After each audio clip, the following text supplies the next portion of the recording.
Okay. Here we are, ladies and gentlemen, fellow human, with another episode 45 from Disorganized Productions. Today we have a special guest from the UK, Birmingham, and our special guest is Mark Crosby. Please warm welcome for Mark. Thank you very much, Rob. Lovely to be with you. Thank And you, as I've Rob. just said to Rob earlier, actually, this is my first Zoom meeting ever. So there you go. That's a real first off this. And that's another male that's gonna lose his virginity with Disorganized Productions, ladies and gentlemen. Great to see you, Mark. And you too. So we were talking a little bit, chatting a little bit about, about rock and roll, actually, because you're playing in a rock and roll band. And the band is called Nightblade. That's right. Nightblade, yeah, that's right. Yeah. And you were forming this band since 2010, right? That's right. Correct, yeah, yeah. And you brought out some singles, which are quite a few. I really like the video clip from Baker Street. That was a really fun one to make also, I think. Yeah, it's raised a few smiles, that video has. I wasn't keen on singing with a Baker hat on. I never thought I would see myself in that position. You know, on every other previous video, we've deliberately tried to look cool, and here we go. That just completely went out the window with this, didn't it? But that comes with rock and roll too, you know. I know that for me, just like if I listen to the old bands, I really digged into the 70s. I was born in 73, but I really liked bands like Deep Purple, Black Sabbath, Led Zeppelin, all that kinds of stuff. And I listened a lot to Jimi Hendrix. And when you're listening to him live, it's not just like, oh, you're listening to an album, because he screwed up quite some times. But I think that's rock and roll too, right? Yeah. I don't know. Do you know Herman Brood from the Netherlands? I don't know. I don't. I'm Okay, sorry. you got to check that one out. He was called the rock and roll junkie from the Netherlands. He did the same, let's say, diet as Lemmy Kilmister. Okay. Yeah, I know. Yeah. And he was, but he was shooting speed amphetamine. So that's a little bit different story than I think what Lemmy did. Yeah, yeah. And I think it's a recipe for a long-lasting life, to be honest with you, because when you see a lot of rockers nowadays, which are real old, we were talking about Lemmy before. I think he hit it 67 or something like that. I think so. I think it was something like that, Right. wasn't it? Yeah. Ozzy still around. All the guys from Deep Purple still around. Led Zeppelin, Rolling Stones. I mean, these weren't the kind of guys who went to a hotel for a salad bar and some juice, right? No. No. Probably some different juice. I'm sure, yeah. Yeah, but life on the road back then, I don't think health came into it for those guys, did they? You know, Deep Purple, Black Sabbath, all of those, and even to a degree, slightly later, Guns N' Roses. I'm not so sure that they had an. Oh, you're hanging. Salad and vegetables, really, is it? Life on the road? No, exactly, because they had two. Because I'm a great Guns N' Roses fan, they had two songs. One was Night Train, which was about a bottle of wine, a really cheap wine. Yeah. And Mr. Brownstone was about heroin. I do believe, yeah. Yeah. That's right. And but it's quite funny that a lot of these bands were doing the stuff. Also, you see that nowadays with, for example, Snoop Dogg and Willie Nelson. They are using pot. It's almost everywhere in the country and in the world. It's illegal to have it. Yeah. Still, they are the potheads traveling around the world, right? That's right. Yeah. Yeah. And the funny thing is, because I'm Dutch, when I'm going to, it doesn't matter what kind of country. when you say that you're coming from the Netherlands, then the first thing they do is like, you like smoke? Yeah, I'm sure. Yeah. I think nowadays, I think there's a lot of rock bands and people out of bands. I think they're very more conscious of health. There's people like Alter Bridge, even as I think they try and look after themselves as best as they can. Miles Kennedy, the vocalist, is really quite anal about looking after himself to give the best performance and get the best vocal out and all the rest of it. Equally, going back, I mean, he's an older school as well, but Bruce Dickinson he's as fit as you like.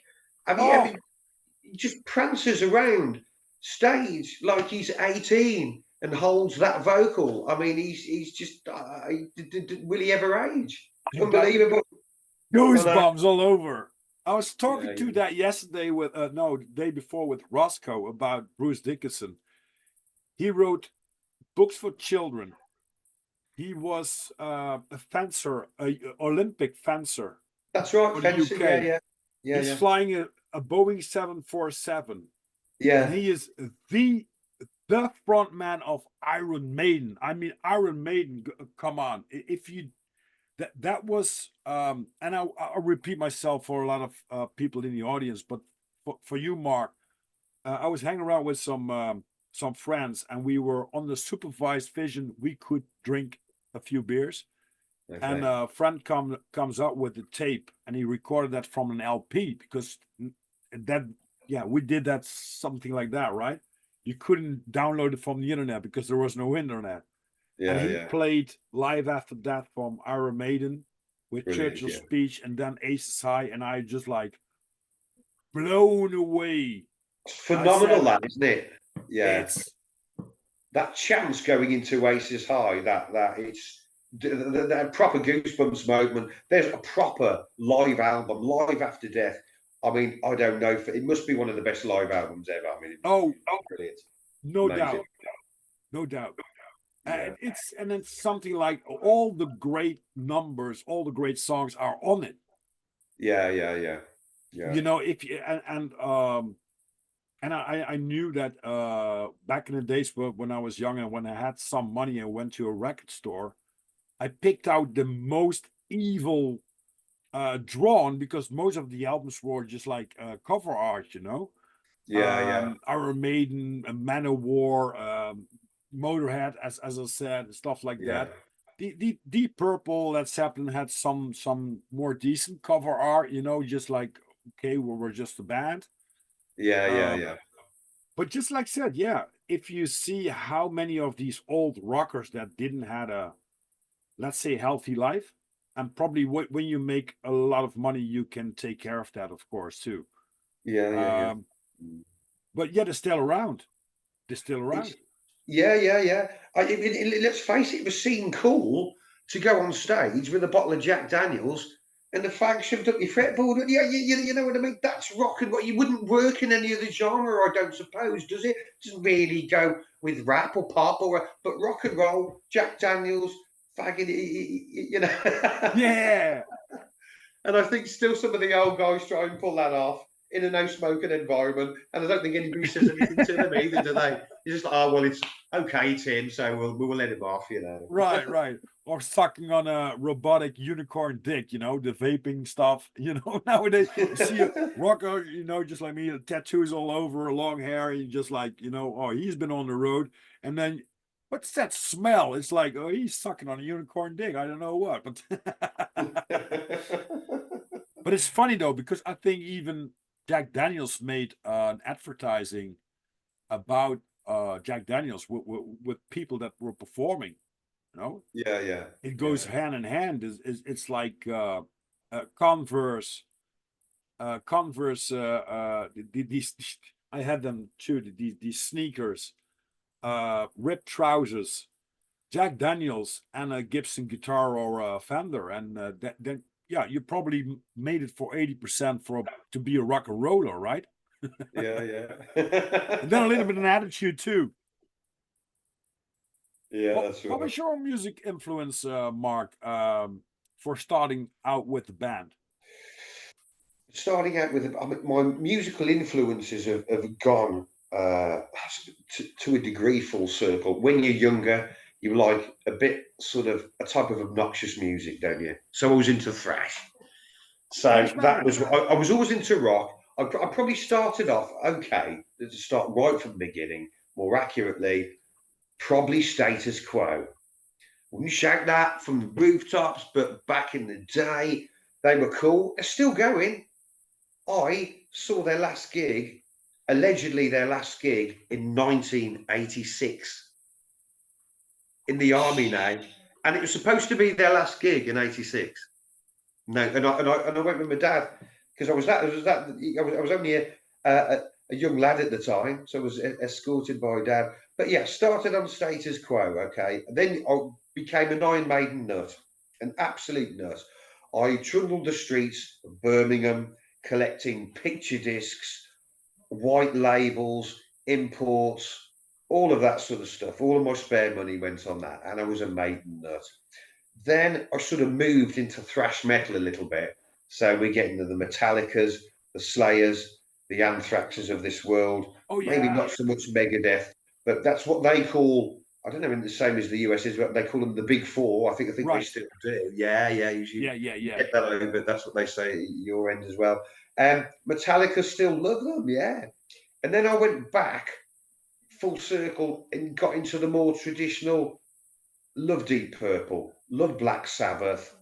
Not so much Zeppelin, White Snake, early, Rainbow, love Rainbow.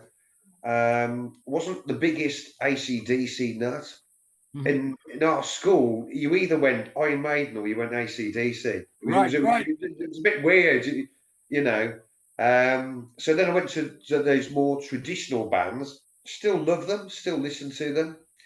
Motorhead, somewhere along the line between those as well. Right. And currently, what am I listening to more? Say more up to date, but they're still old. They're still knocking on the Alter Bridge, Shinedown, that sort of thing. I Miles do. Kennedy is performing with Slash from Guns N' Roses, right? With the Conspirators, I think it's called. That's it. Yeah, yeah, You're yeah, right. yeah. A I great have seen. voice. Yeah, yeah. I have seen them here in the UK. Feels like about 3 or 4 years ago. Great gig though. Great, yeah, yeah, yeah. I don't know. I mean, obviously Guns N' Roses did Glastonbury. You got all of the news of that. I'm not sure how well that went down, really, to be perfectly honest. But I think Slash is brilliant, isn't it? I mean, he really is. It is, yeah. Yeah, yeah. I mean, he Actually, really. is the attitude guy. Well, yeah, yeah. He Still has looks the the same part. birthday as me, 6th February, but he's from 62, if I'm not wrong, and I'm from 73. But yeah, he can be a pain in the ass. And I really like that about the band too. I think that's one of the first gigs what they did is when they were a little bit more famous. He said no pictures should be taken. The only picture that have been taken is going to be from a photographer that we hire and we're going to pay. So no Okay, pictures yeah, taken. And someone in the audience took pictures, and he said that once or twice to the security, get this fucker out, and they didn't. So he solved it by himself, and I like that kind of attitude. And they yeah, were famous about their attitude too, just like Mötley Crüe. yeah, yeah, yeah, yeah. Well, great live band. Yeah, I love a bit of Motley Crue. I really do. I mean, what a hell of a story they've got, haven't they? I just remember seeing Tommy Lee on the roller coaster above my head, and I was just like nothing else I've ever seen in my whole life. I was like, what's going Right. Have you seen the on? movie The Dirt about? Yes, yeah, yeah, Oh great. man, and they didn't exaggerate it when Ozzy Osbourne comes to play. So and that's what we talk about. I mean, Ozzy. Okay, he's probably not the most healthy man in this world, but he's still going. Yeah, yeah, yeah, yeah, And yeah. if you, I think there's one interview of him, and they pronounced like 10 or 12 really heavy drugs. He took that in one day. Yeah, Just yeah. like, For why? breakfast, yeah. Well, because you can. Yeah, yeah, yeah. Yeah, yeah, yeah. I remember. I mean, obviously, you remember the Osbournes, MTV, and all that. I mean, Ozzy said that it was the worst thing that he ever did. But apparently, he earned so much more from that than he did Black Sabbath, because I don't think anybody had a tally on what was going on with Black Sabbath for a period of time. But seeing him on the Osbournes, and he walks all stooped over and all of the rest of it, and then afterwards, I saw him in a gig, and he was kicking some serious ass. I'm like, where's this come from? He's like a shot of adrenaline or something. It was almost portrayed that his get up and go and got up and gone when he did the Osbournes. But on stage, he's there on the front row, chucking buckets of water at people, prancing around. You know, it was brilliant, brilliant. Love him to bits. You got to love Yeah. Ozzy, haven't you? You know that he tried to be a professional burglar before he went to Black Sabbath. Yeah, yeah. But he I was think I so, read. but he was a little bit. He wasn't retarded, but he wasn't the most bright one because he forgot something at the house that he burgled, and he called and he rang the door. You know, I sorry, I lost something, and they wait back. Yeah, And I yeah. really love it when he comes out. And it's on MTV on the Osbournes when he comes out of the room, just like Sharon, Sharon, what, Ozzy? Somebody stole my beer. But nobody's gonna steal your beer. I just had some beer and now it's gone. Who's the beer thief here, Ozzy? And then he turned around back to the room. And a funny story is too when he's calling out his son Jack, and he said, Yeah. Jack, Jack, come over here. And he found in the basement the old organ where he played in 1973 with Black Sabbath, the whole album. Oh, yeah, yeah. And so Jack says, oh, that's cool, Dad, but what you going to do? I'm going to score me some acid and I'm going to lock myself up for a week. I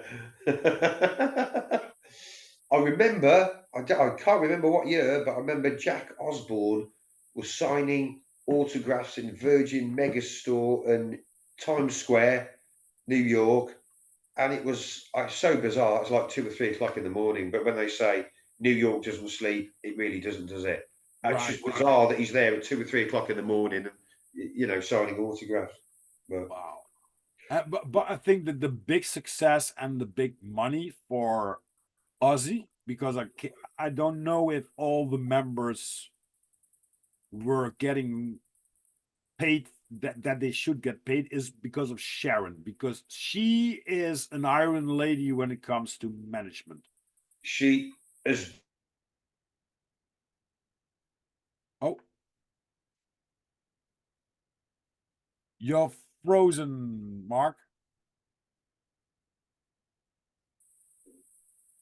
You Oh, freezed up a moment.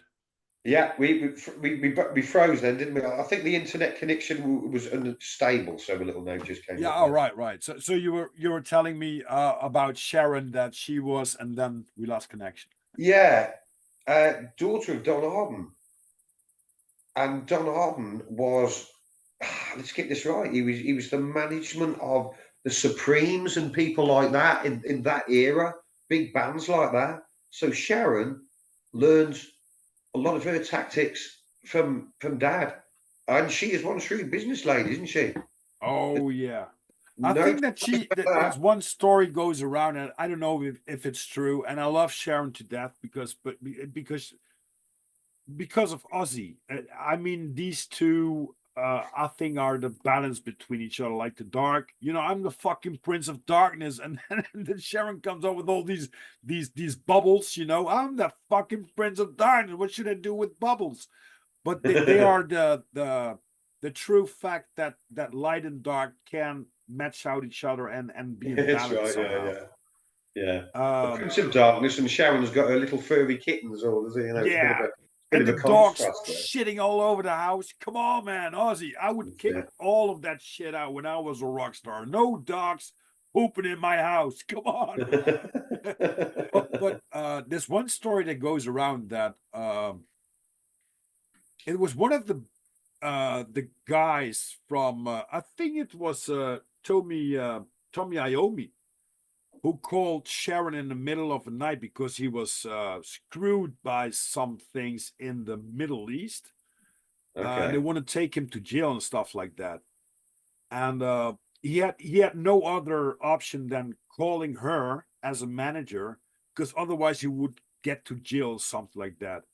And Sharon told him, so the story goes, that's okay, but you're going to give me all the rights from Black Sabbath. Okay. So, yeah. But you have more Iron ladies there in the UK, right? Thatcher, she was also an Iron lady. I don't know, is she still alive?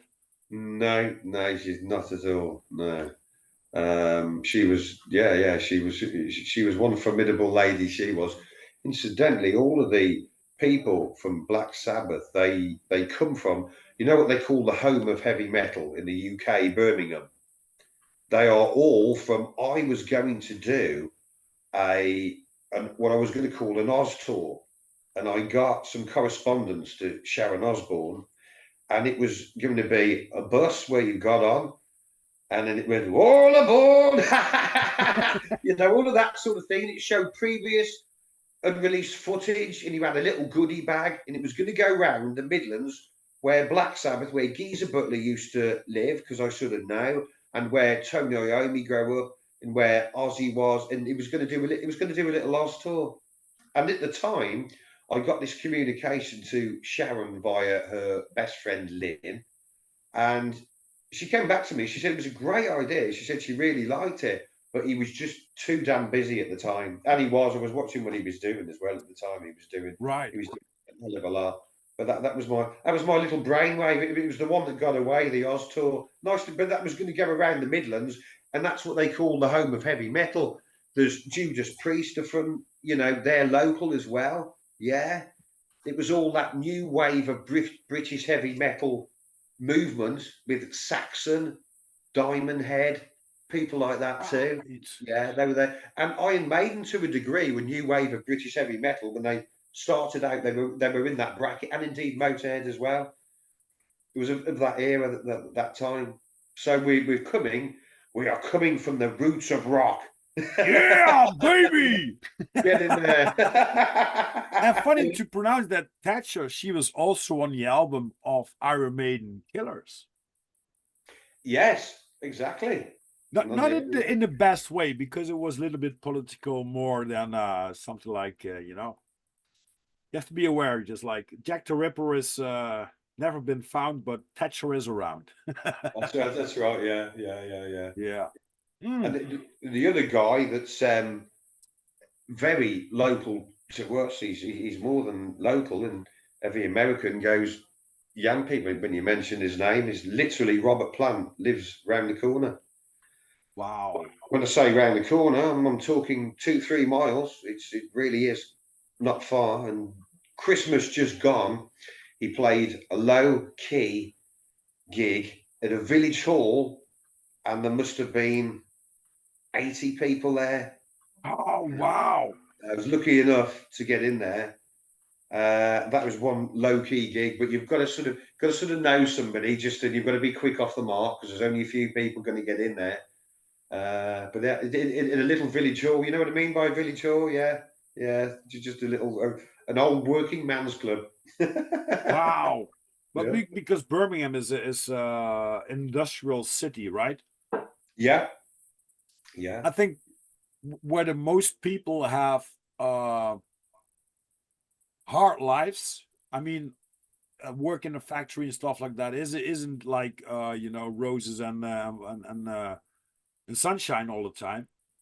And there comes the emotion that you need to say, okay, it's Friday night, we're going to grab some beers. You try to play the guitar, I try to play the drums, and we're just gonna gig around, just jamming around. Yeah. And then all the frustration, all the emotions that you collect throughout the day or throughout the week with work, you're gonna put in that music. And that's Yeah, why when you're listening to this music, it's gonna resonate with you. yeah.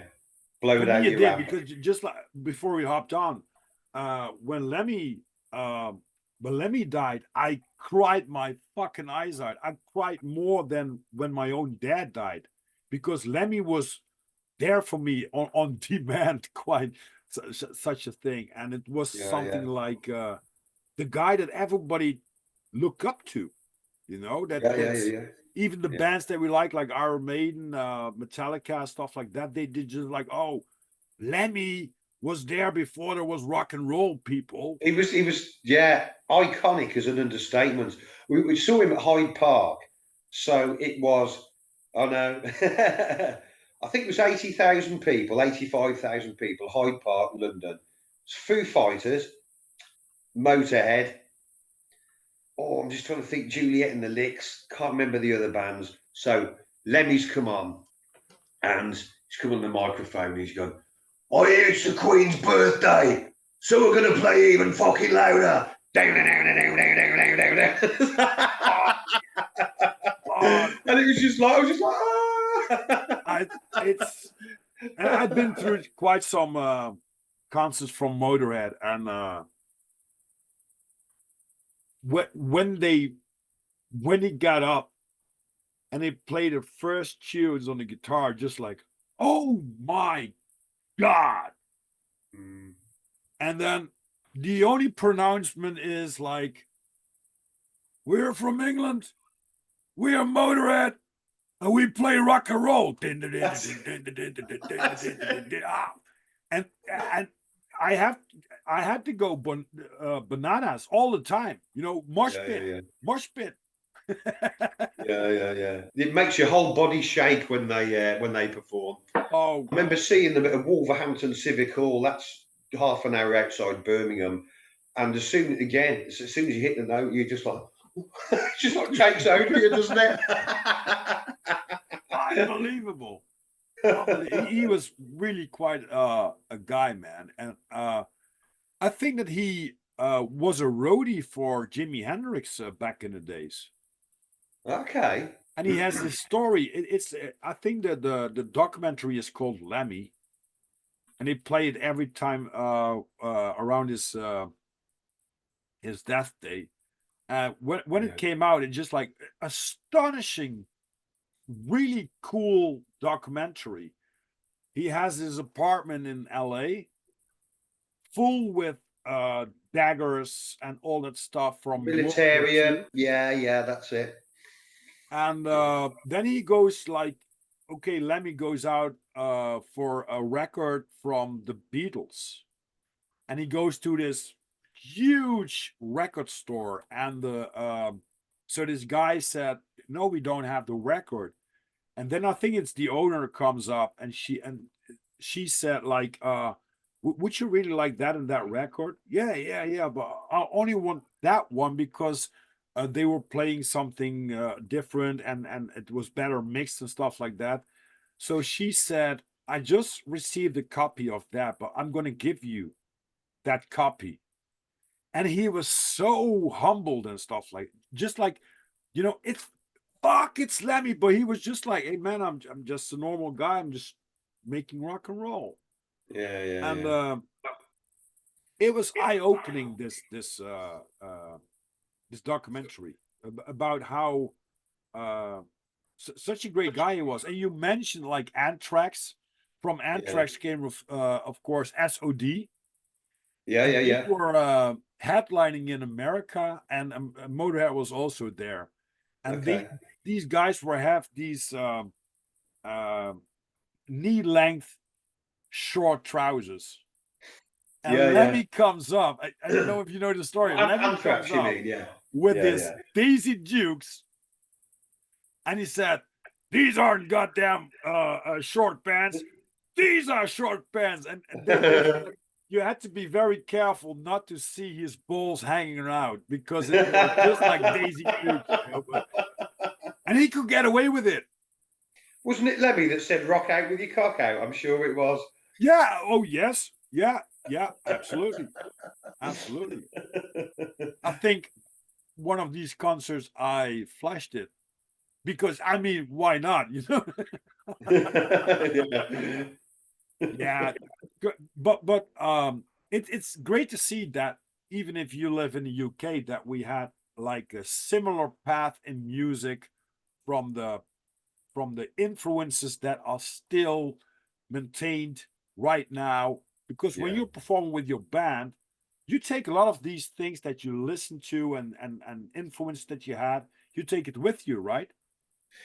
Yeah, I mean, I don't suppose you can help it. I mean, I haven't got any preconceived idea when I write a song. I really don't. I've got a clear head. I've got an empty head. I'm getting a biro and I'm writing words on a piece of paper with a melody in my head. And that's I'm not sort of driving at anything in particular, but you must draw on your influences subconsciously. I'm pleased in our reviews that it doesn't say that we sound like anything in particular, which is nice. They say we're trying to create our own sounds, but people will say, "Oh, there's a bit of hint of Sabbath.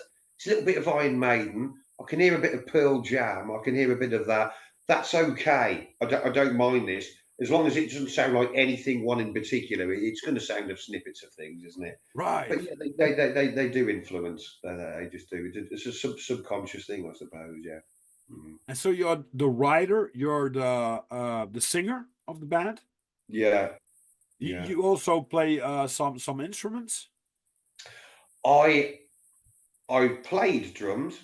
I played a little bit of guitar and I've had guitar lessons, but there was no way I'm going to get anywhere as good as my guys in the band, to be perfectly honest. I always stay, singer songwriter. That's what I do. I probably do it in a bit of an unorthodox fashion as well. I don't read music. I basically get little ideas in my head, record them on my phone, little snippets, and compile a song that way. I'm not using anything flash. It's very primitive. I'm just using the grey matter upstairs, I suppose. Right, right.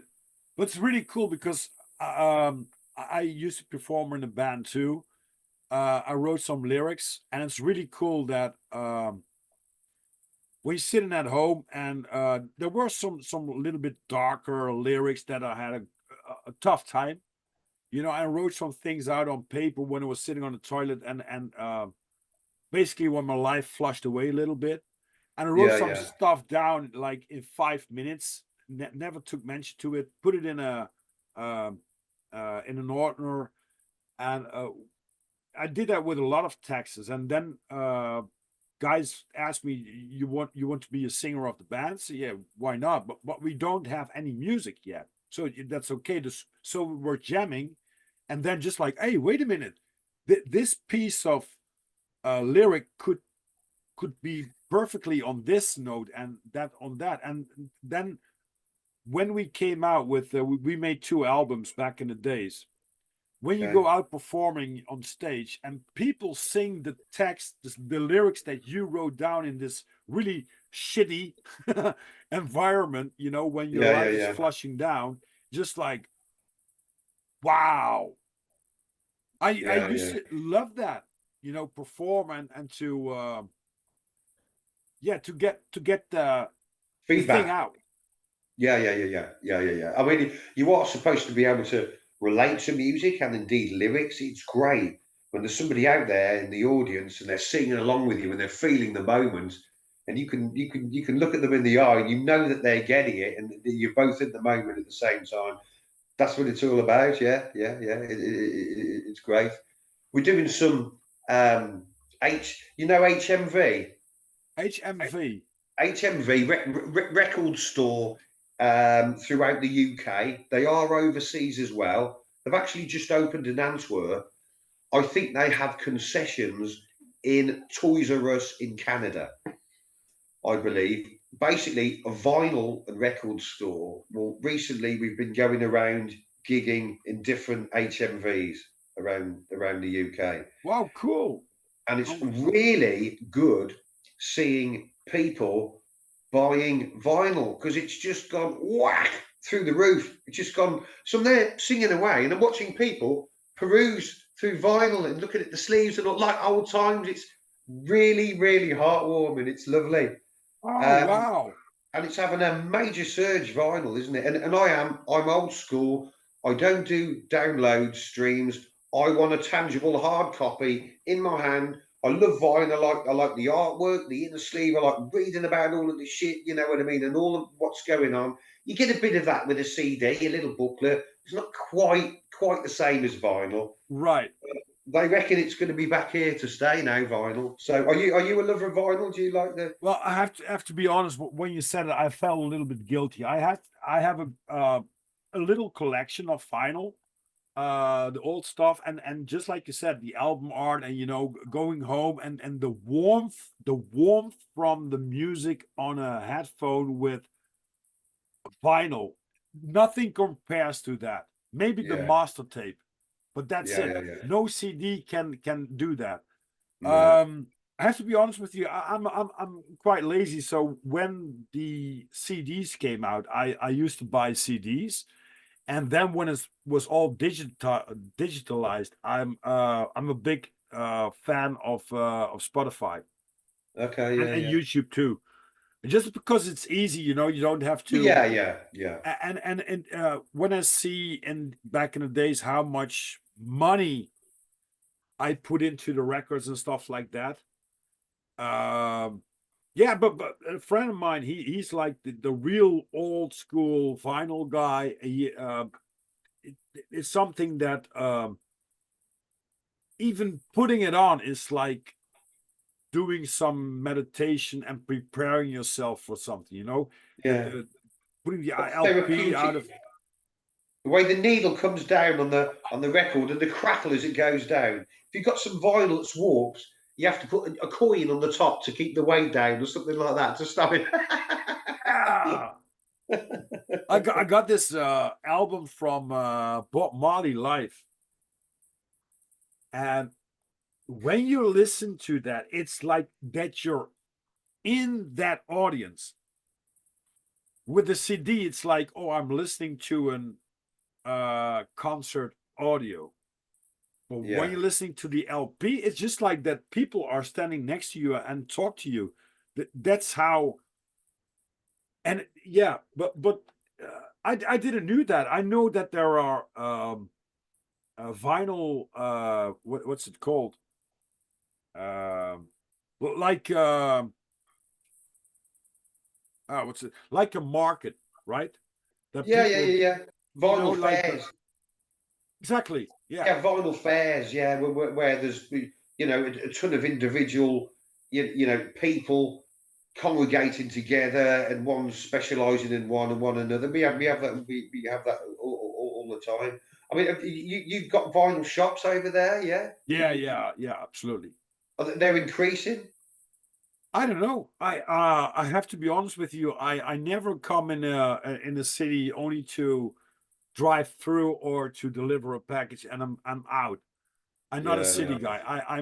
I like nature. A little bit disconnected from people because I had too much noise on the radar back in the days when I was doing my job. 25 years in international sales as yeah, an account manager, and all of a sudden, physically and mentally, I just broke down. I just had a big burnout, and uh, I couldn't get any noise anymore, and people were just like noises on my radar that I couldn't handle for quite some time. yeah. Not now I The- can. And there are some beautiful cities, just like Berlin. I love Berlin. yeah. Um, Amsterdam, it has I'm from the Netherlands. Amsterdam has something in common that's really nice. Yeah, I know. Like Amsterdam, I've been there several occasions to see the art galleries. You understand? Yep. Oh, The back Van into Gogh the rock and roll. Museum, the Reich Museum, all of that.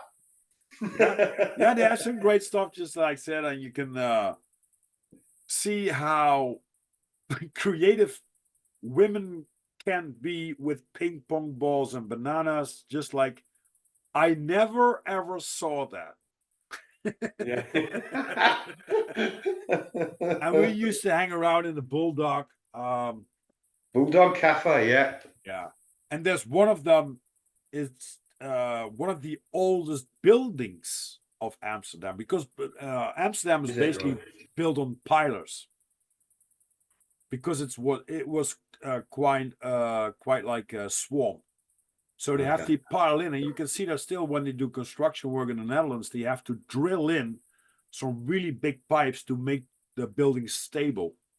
All right, yeah. And I was hooked up. I was going up. Maybe you know the band Nashville Pussy Okay, yeah, yeah, from yeah. Tennessee, right? And I was stalking them for 3 days in the Netherlands, which was cool.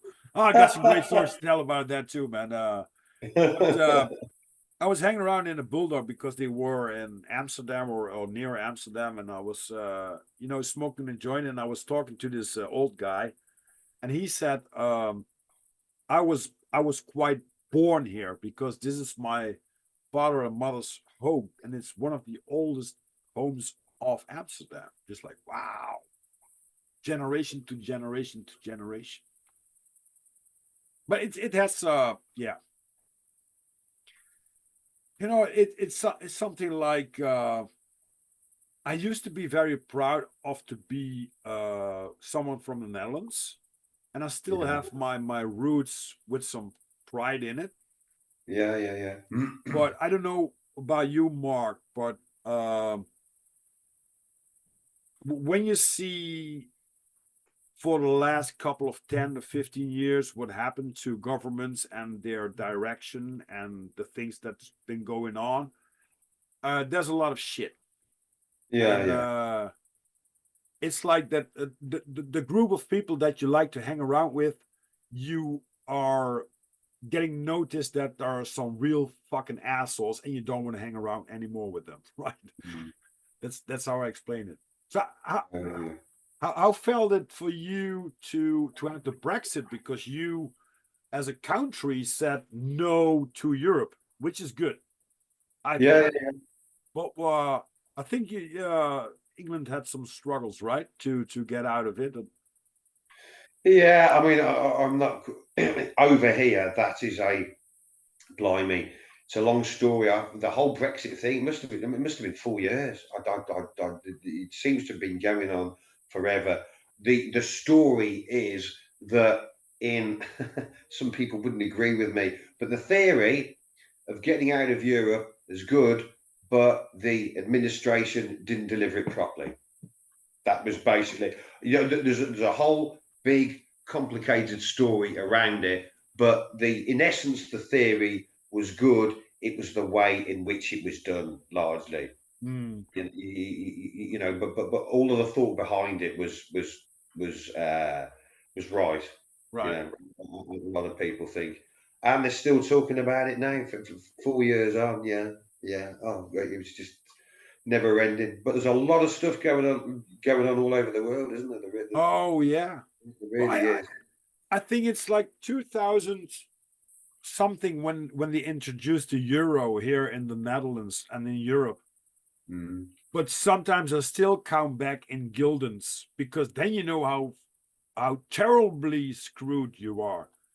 When I Yeah, look yeah, at my wage, what I make right now, and I'm gonna recount that with guildens, and I look back at the time in the gilden time, I could yeah, I could have property, having a good life without any problems. Let's say that. yeah, yeah, yeah, yeah, yeah, Nowadays, people have to make like 3,500, 4,000 euros only to spend their life to get from home to their job, go back, and then maybe survive the shit. yeah. There's And a lot of that's, people eating hand to mouth, isn't there? yeah. And I Yeah, think that's right to the point, as you mentioned just a few seconds ago. It's not about the idea that people want to change the government, that change the country, or to do something good. But when it comes down to administration and to how they develop the plans, it's one big screw up. And when they know yeah, it, you know, they're going to put the puppets out, put new puppets in, make them responsible, and they say yes or no. It's uh, it's unbelievable how that goes, and I think it's very good for Britain or for England when they get out of Europe, because when you see the history of the UK with the Queen's house, we have a king here, whoever that is, but you know, it's they have some really long history of reign and stuff like that. So when the UK came to Europe, I think it was very bad for them to participate in it. And same Yeah, goes for the people like in Germany and in the Netherlands, which were very wealthy countries. And when you went down to Italy, you know, they had like 1 million lira was one package of cigarettes. So there was a lot of inflation. And yeah, with the yeah, euro, when that came, the wealthy countries supported these systems. yeah, And then all of a sudden, Greek went broke, and a lot of yeah. money was pumped in, and Mm. still there's no penny back. And we have to work until we're 66 or 67. And in Greek, they're done with 50 or 55. Yeah, yeah, yeah. That's what it is It's now, isn't trash. it? 67. It only ever goes one way, doesn't it? That.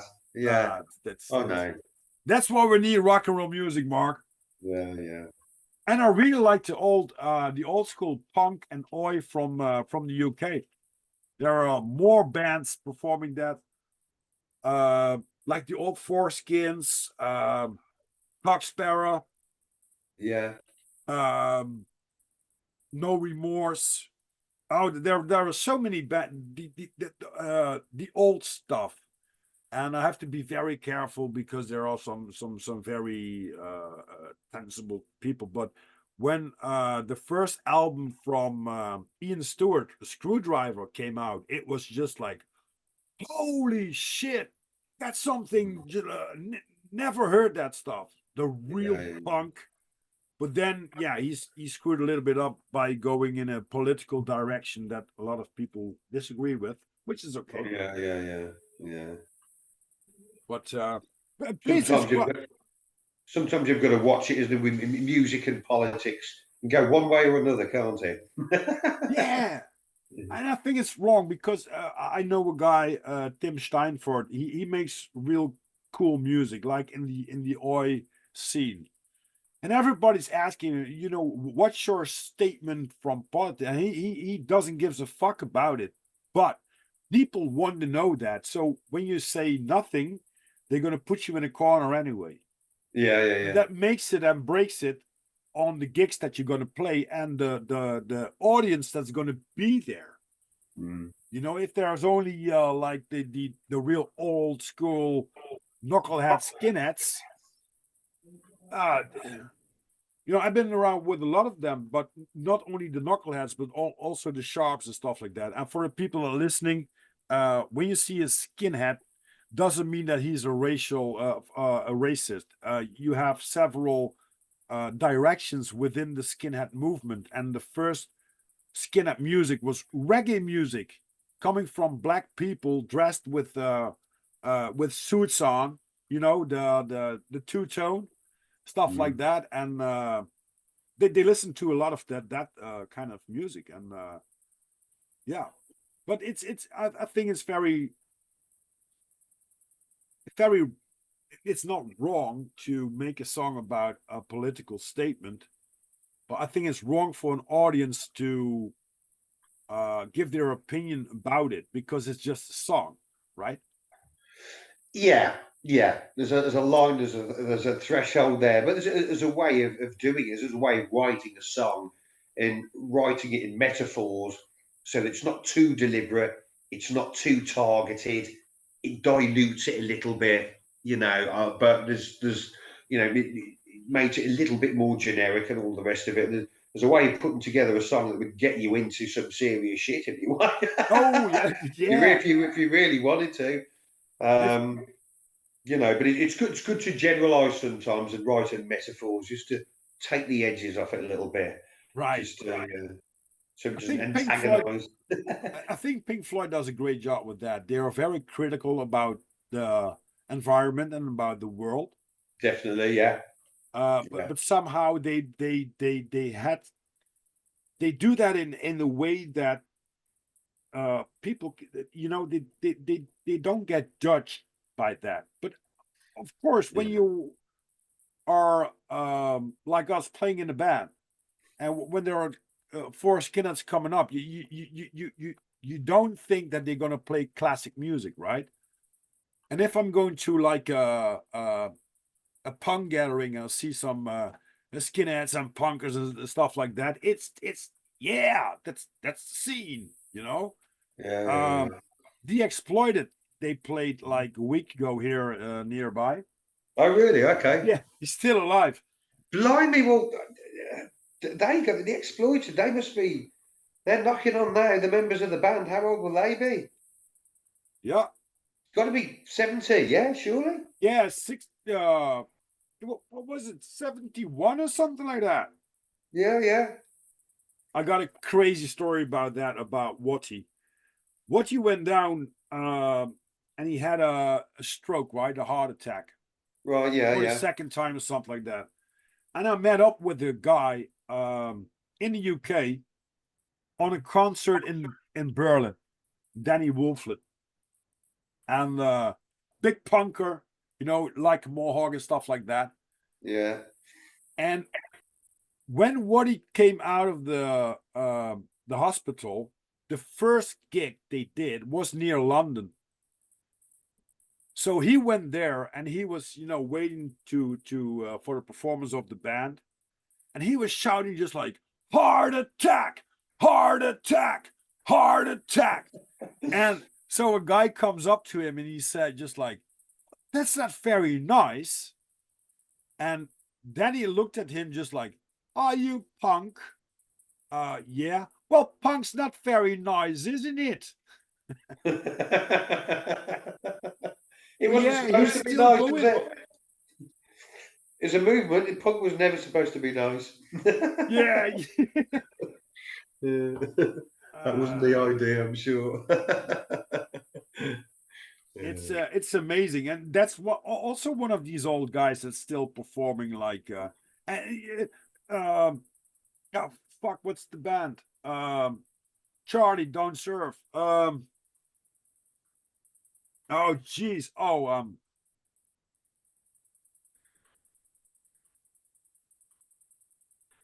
the back of that memory bank I somewhere. lost my train of thought. What's the band name? I don't know. I think he's 76 right now, still performing out. We're talking. We're not talking Judas Priest, Rob Halford. No, punk, real punk. Punk, you're talking. Down in a funny farm. Do you Guns N' Roses did a cover on the album of Spaghetti Incident from them. I'm so sorry. I can't get there. I just failed. I failed the test. Talking about rock and roll, and now I can't remember. It comes. It will come. What he exploited, I don't know.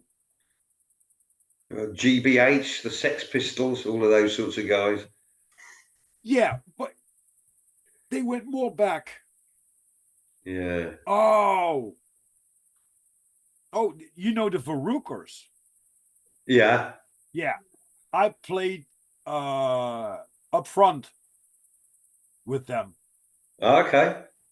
And it was really funny. It was I don't know what's it called, but when the house is empty and people go in, punks did that back in the days, and they just took over the house. Yeah. I don't know what's it called, but we were playing in a house like that, and we were hanging around with the band, and we played. The Verukers played, and skipping like 15 years, I went to a concert here in Eindhoven in Speedfest, and Rat, the singer of the band, he was also a member of Discharge. Okay. Yeah. Right. So we went backstage, and he asked me if I had some dope. I said, yeah, sure. I have some dope. So what happened is we were standing next to a staircase, right? So everyone, that performed were backstage were getting up and down the fucking staircase, right? But what he did is not he's not doing that little, just like take a sniff or stuff like that. No, he folded open the pony pack and just rattling on and on about his new album and stuff like that. I'm just like, oh, come on, man, you're standing here in the middle. But he didn't care, and that's punk too, right? So Yeah, when I yeah. told him just like, okay, get some and then it's okay, he took with his two fingers, just like that, he took it and put it in his nose, right? But then he had a white little mustache. Okay. Afterwards, and I mean afterwards is after the after the backstage party, um, I went home.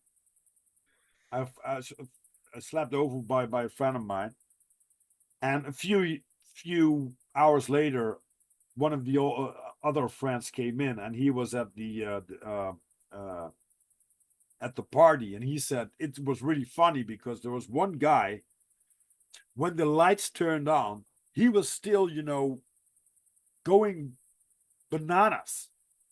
And I said, well, who was that then? He said, I don't know, but it was a punk, and he had a little white mustache. He said, I think I know why he's still doing the stuff that he's doing, right? He's 66. Okay. What's he? Yeah, yeah. 66. Mm. I'll tell you an interesting little story. It was a few years ago. We did heard of a band called Iron Butterfly, Yeah, psychedelic rock. They were around. I think they were like 1966. I think they gigged with Floyd, Cream, Led Zeppelin, people like that. right. And they came over to the UK, and it was at the start of a 5-week tour. And the lead guy, the founder, a guy called Lee Dorman, they helped him on a stool, okay, and they planted the guitar on his lap, and you just looked at him as he waddled over to the stool, and you thought, is he ever going to? And this is at the start of a 5-week tour. Is he ever going to? Do you know what I mean? He looks frail. With the best will in the world, the guy looks frail.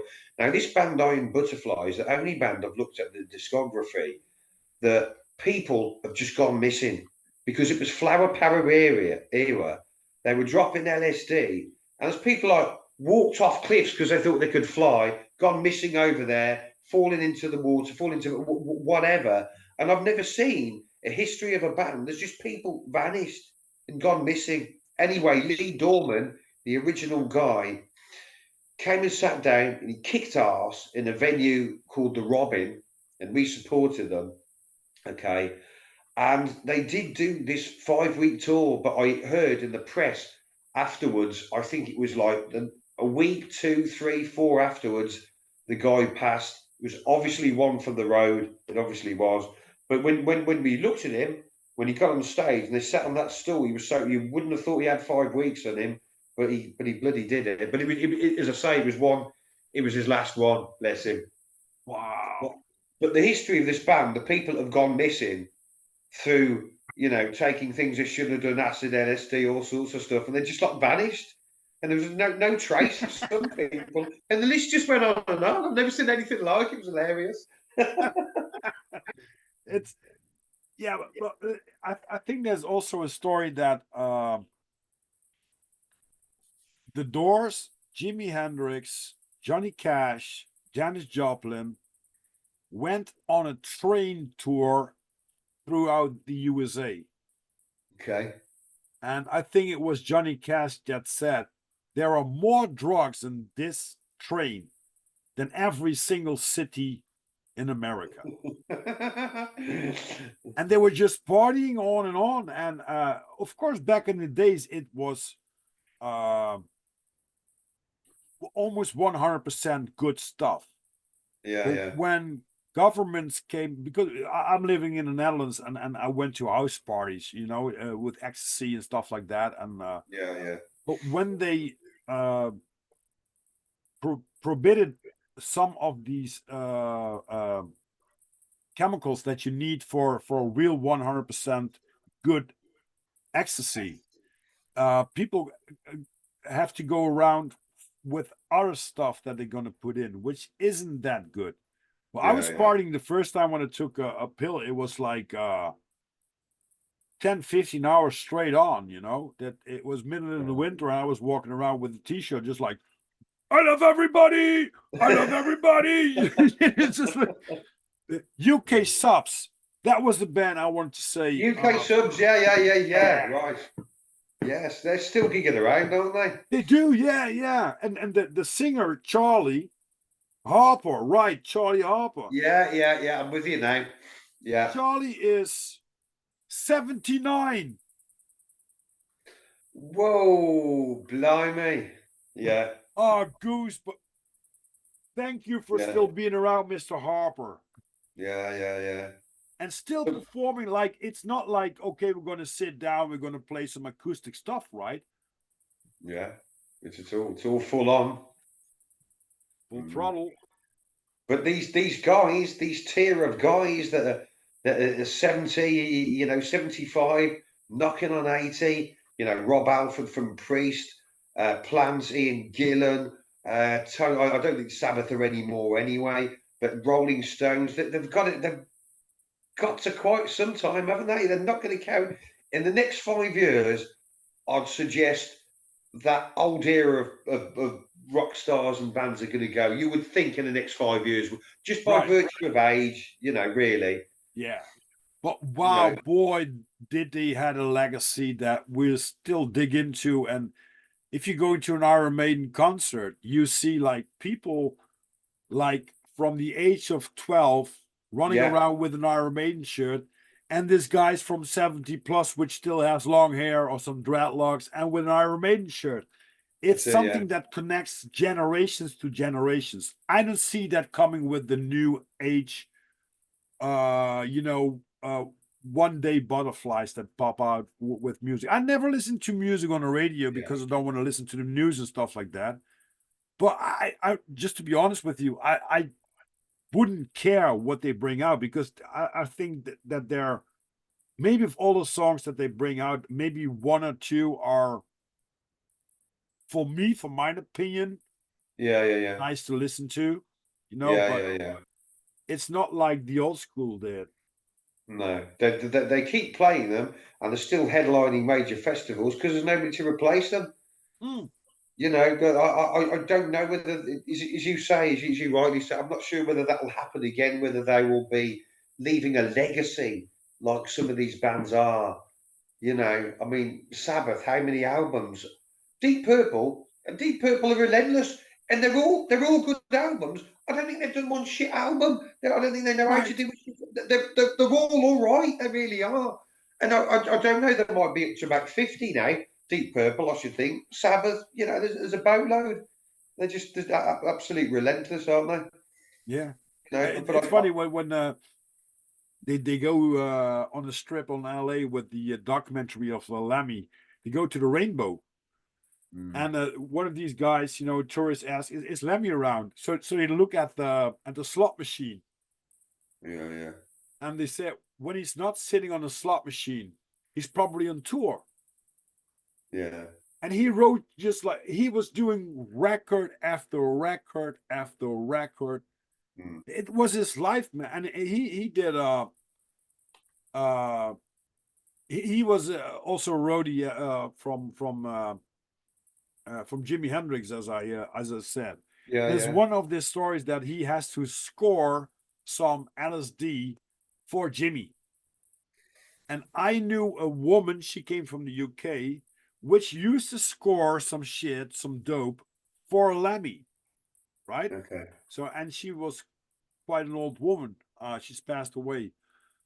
But there's this story comes up I don't know if it's on a documentary, but it's still there around somewhere, where Lemmy used to score some acid for Jimmy, and he had a strip of 10, right? So he goes back to Jimmy. He said, "There you are." And Jimmy tears out 3 of them and gave them to Lemmy, just like, enjoy yourself, right?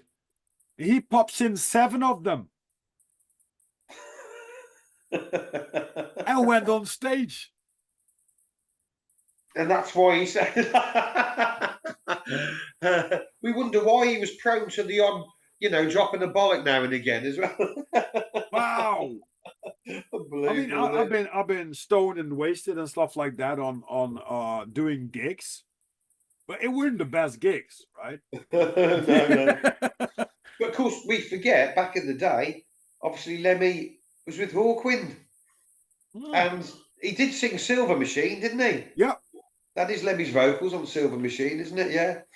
and it's a great video too, because Yeah, the yeah. lead singer, she had beautiful tits, and it's in the video. It's, I think it's black and white, and you see Lemmy slammering his bass and doing the Yeah, lyrics. yeah, yeah. Yeah, And they're sort of fragmented now, Hawkwind, but I think Nick Turner still does a bit, and the other side of it was Dave Brock, and I think there's still 2 separate parts of Hawkwind. Yeah, they still gig around the UK. right.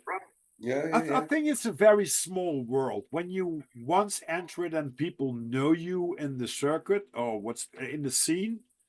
You know, of course, you have some people that don't like the stuff that you do, or that don't like you. That could be, but Yeah, eventually, it's a scene that supports each other. yeah, yeah, yeah, yeah, definitely. And Yeah, I went to Punk and Disorderly in Berlin a few times, which is a great venue in the eastern side of Berlin, and all packed with punk bands and oi and stuff like that. And it's quite tension, because mhm. it's on Warschauer Street, which is one of the most dangerous streets in Germany, probably Yeah, in the yeah. area. But then all of a sudden, only punks and skinheads walking around, not hand in hand always, but it goes like it goes, right? Yeah, yeah, It's yeah. it's a great fellowship, and I knew when I went to some concerts the that there was a lot of divide. The punks were the punks, and the skinheads were the skinheads, and the hard Yeah, rocks were the yeah. metalheads. But I've been to quite some concerts too, where everything was like, we like this music. We are a community as people, right? Mm. Have live venues suffered in the US as per I'm sure all over the world, most certainly in the UK, there's so many live venues just gone. Hmm. Obviously, due to the palaver of the last few years, I'm sure it's suffering over your end as well, isn't it? Oh yeah, I was talking to Gene Edited from Brooklyn, New York, on a podcast, and he was one of the guys standing behind the bar of the great venue in Brooklyn, CGBH. Okay. Everybody, I think, I hopefully I pronounce it okay. Um, but he was getting a ticket, or he had a ticket for Guns N' Roses, which wasn't a great band at that time. Okay. And White Zombie comes in, just to Okay. do some drinks and stuff like that. And they said, "Hey, if you would like, you could come to the show," you know. And he said, "No, I got a ticket from Guns N' Roses." And they said, "Who?" Nobody knew who. But he said, "I'm probably the guy who said the first word about Guns N' Roses to the guy from White Zombie." Yeah, yeah, It's yeah. yeah. What are your ambitions, Mark, to with the band that you're in now? Touring and making more albums? Yeah, we're juggling a little bit at the moment. To be honest, we've done 4 albums in the last 4 years, so we've been going some, and it is a bit of an objective of mine to do 5 and 5 years because it's nice and round, and then I can have a rest then.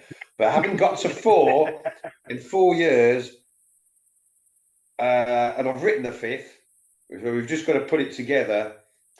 I think I've got to go for that. We're interdispersing these gigs with HMV at the moment, and they are in the music cities of the UK, Manchester. We've done Bristol, sort of one local to us called Maryhill. It's a big indoor shopping centre. We're doing London and the biggest one in Birmingham as well. So we're planting ourselves in the areas where we should be to get our music heard. They're taking our CDs as well, which is good. But so we have a. I mean, I've said it now. We're gonna go for this. We're gonna go for this 5 albums in 5 years. Right. Gigs in between. We want to increase awareness of the bands. We want to play some decent venues with some decent people. We have done. We've done some nice stuff before. Played with Snake Charmer. I'm not sure I like the expression, but it's a rock super group. It's Snake Charmer. It's people out of Whitesnake, Black Sabbath, and other people as well. We've All done right, some. cool. We've done some stuff with them. Um, Other people, Blaze Bailey from Maiden. We've done some gigs with Blaze, local to us. Wolfsbane, Graham Bonnet from Rainbow. We've done some stuff with him. Hewley John Roth from the Scorpions. It's nice stuff to do. It's nice stuff. Want to do a little bit more of that and some decent venues. We played some O2s in Birmingham. We played the 100 Club, which is legendary in Camden and London. That's one of those places that you're in there and you're just looking at the walls because the people who have been through there, you're just amazed, and you just spend 2 hours looking at all the posters from back in the day. And you've got a quick neck at the end of it. Right. It's Because that's something too, right? That there is something going on with some venues that had some history with great performances and great people who've been there on stage, and you can feel that if you see like the performances in the Albert Hall. yeah. Like if you see Joe Bonamassa or something, like it doesn't matter who, Yeah. something magic is happening when they're gonna enter the stage, Yeah, there's because a you're gonna feel, an be aware of atmosphere. all the footsteps that been before you, that you know. That's Yeah, it's so cool. Yeah. Just being going to a venue where so many people have passed through is cool. Doing it with them and then playing with them and being on the same night, the same gig. It's all great stuff. It's all great stuff. We've also had to kick ourselves up the arse with the social media as well because bands are lazy and a group of guys are lazy at social media. It's not my forte, so I'm being kicked at the moment. So we've given our YouTube a pep up.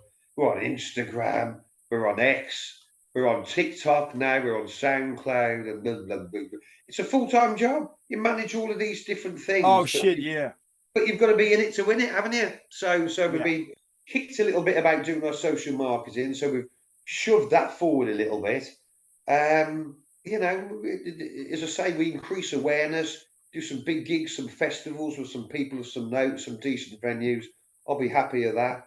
I'm probably not trying to be the next biggest Metallica, but just some notoriety, some awareness, Right. some good reviews, some album sales, realistic about it. Yeah. Yeah. Oh, that's really cool. And I think Snake told me that you're also a Buddhist, like or like a monk or meditation, or what kind of spectrum should I dig into there? I think, okay, I'm a bit alternative and a little holistic. I haven't got my religion in any one area to be perfectly honest. I'm pretty neutral like that. Um, I like all things natural. I'm quite earthy. Yeah. Probably anti-medication. I'm a full believer that there's something natural for anything, every illness out there. It's just finding what it is and applying that. I'm sort of quite earthy like that, you know. Good. I You know, think a lot have of you got people are more and more aware that we are living in the Garden of Eden, and everything what we need is around us. yeah, yeah, But just like you said, you just have to see what it is. sure, yeah, Um, I saw the other day when I was editing my stuff, because social media, it's very hard for me to. I have to get it out sometimes, and of course I do the podcasting right now, like mm, 4 months now. Yeah, something like 4 months. Episode 45 already. I'm gonna edit it right away when when we have this conversation done. I'm gonna put it on Spotify. Then I have maybe a little bit of rest, and tomorrow I'm gonna take the video, edit that, put it on YouTube. And sometimes you, of course, when you have some people on your podcast, you want to shout out to them on Instagram and all the other platforms. But yeah, yeah, it's good, yeah, it's not my thing, and it's for now it's I'm not capable to hire someone to do that. And the thing is, when you're going to do that, you have to be completely dependent on that person to bring out the good stuff. yes, yeah, yeah, yeah, And that's yeah, something I'm too much old school, you know. When I can handle it yeah, myself, it's okay, you know. And it takes hours. I probably do more podcasting hours than working hours throughout the week when I do 2 or 3 podcasts. yeah, yeah, I'm yeah, doing still with fun, and you know, meet people like you, just like great people, and having great conversations about basically about everything. yeah, yeah, yeah, yeah. And I think that that's the key. You know, you have to be enjoying yourself, uh, truthful to yourself about what you feel or what you want to do, Yeah, yeah, yeah, yeah. and I, I couldn't keep on top of all our social media. I have got somebody that does it, but I've got a day job too where I run a gym, which doesn't probably fit like a hand in a glove with rock and roll. I'm probably the healthiest rock and roller that ever. I don't know, but I wouldn't do. I haven't got the time to keep up with this. I think we've got it all linked up now. So you put one thing up on one platform and it goes boom, boom, boom, boom, across them all. Yeah, you know, it's all connected. But I wouldn't do it timely enough, so I've got somebody to do it. But it doesn't come naturally to me. Technology, social marketing, and all the rest of it. I'm a marketeer. I'm an old school marketeer, though. yeah, I'm the, you know, I used to work for an art and craft company and travel globally and develop art and craft products. So I'm an old school marketeer, not particularly digital marketing, but I'm old school across the board anyway. That's me. right. Do you have some gigs besides the UK? We've got some things bubbling away. We've got some things bubbling away. We need to try and go to Europe or further afield. We have some ideas and we're working on something at the moment. So it's a watch this space thing. It'll be next year now for sure. But we are looking at some overseas some gigs, yes, All definitely. right. And we've got some guys What kind working on of our behalf. venues you want to play? Like the big ones, or do you like 100, 150 people that would suit? I would like to do Wacken Festival. Oh, How about, you know, I'd like to do a real big.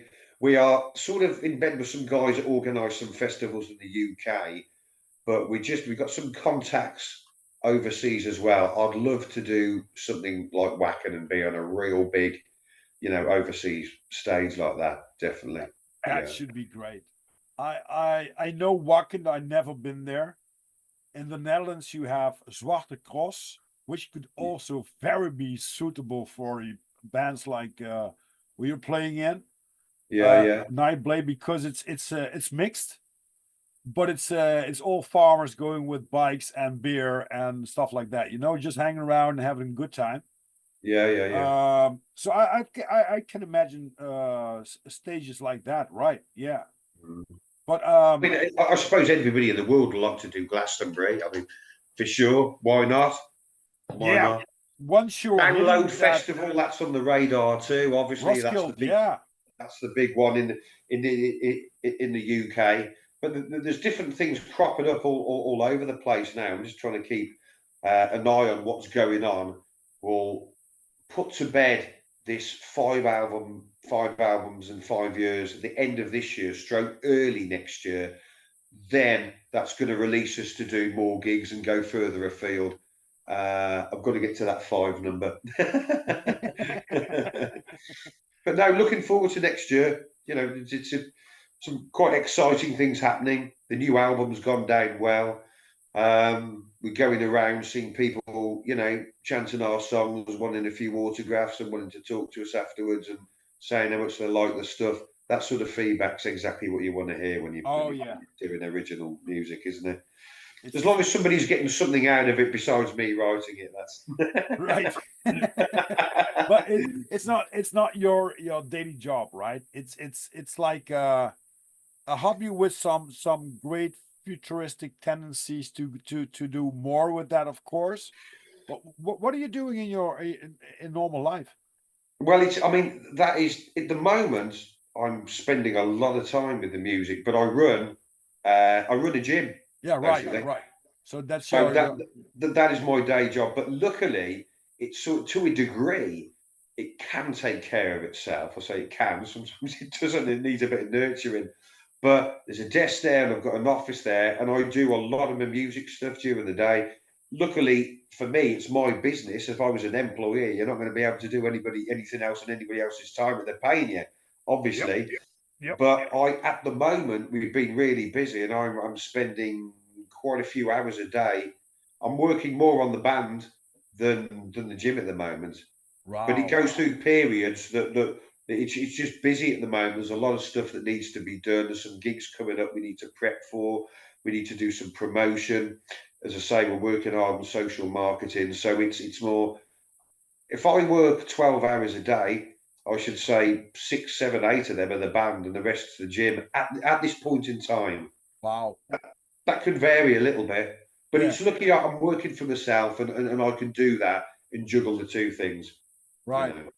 Uh, So, I'm I'm having several companies. I'm still working on it to get them very fruitful, but I'm also working as a driver, right? And the okay. funny thing is, I listening to podcasts a lot and to music, more podcasting nowadays. But I can do that with my job. I can sit in the car for hours and just listening to stuff. I I guess, really yeah, like yeah, that yeah. on my early jobs. Just driving around and okay, visiting some customers and do the stuff that you have to do. Yeah, yeah. But I really like that this time to be just me, myself, and I. That's fine. It's more Yeah, than I yeah. can handle sometimes. Yeah, I know. Yeah. Yeah. And the band is the band.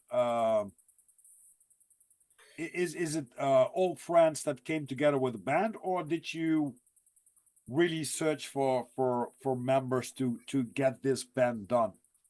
Okay, so I mean, when we started off in 2010, there was three of us. There was a guitarist, a bassist, and myself, and we put stuff together, and then we got a drummer involved and all of the rest of it. How it's gone now, we've moved a little bit from metal to a bit more alternative.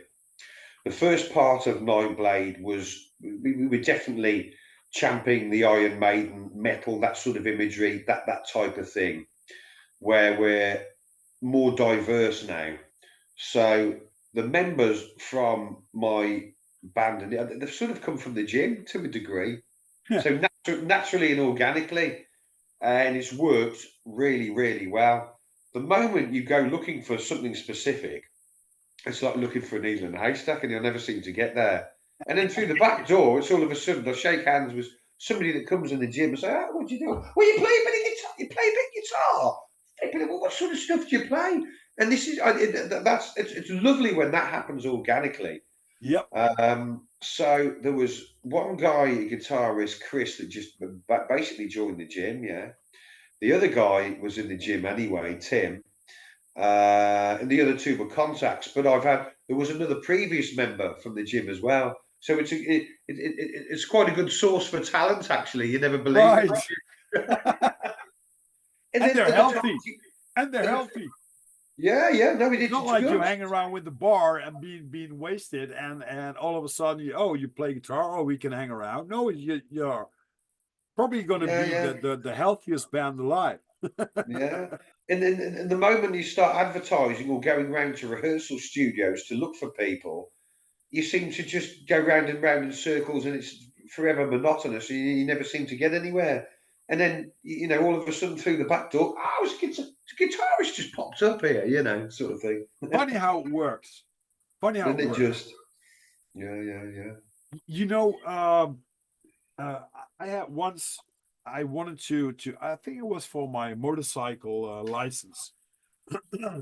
I said to my girlfriend at the time, I need some uh some amulet, something like that, that helps me.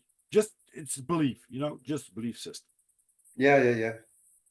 And so we came down from a sort like a carnival's fair. I don't know what's it pronounced, but from something that happened in the village, right? And we were walking down to the bank, and I was looking at the ground, and something was shining to me, and I picked it up, and it was the Holy Christopher. And it's this it's a saint, and people use them for traveling. Okay. So I Yeah. said, "Oh wow, that's going to be my companion to get my license for my motorcycle done, right?" Now here comes the it was really, it's a great story. A few weeks later, I had it, just like on this iron round thing that's going to be connected to your keychain, Right. Yeah. so nothing can go off, right? I had it on my keychain, and a few weeks later, I got my driver license, and all of a sudden, it was gone. And I was just thinking that it can't be, because this is like this round steel thing that can't. You have shitty things, but this was a real tight one. And then my girl at the time, she said like, "Oh, probably he's searching now for another one that needs the company of me." Yeah. Like, Yeah. wow. Quite like stuff like that. Do you like crystals? I'm quite into crystals and what they carry. The theory behind it is if we are humans and vibrations, and if you're deficient in something, you can get the appropriate crystal, and it may, the same as if you were deficient in zinc, you'd have a tablet. I quite, and also I learned half recently that crystals are used in modern day medicine as well.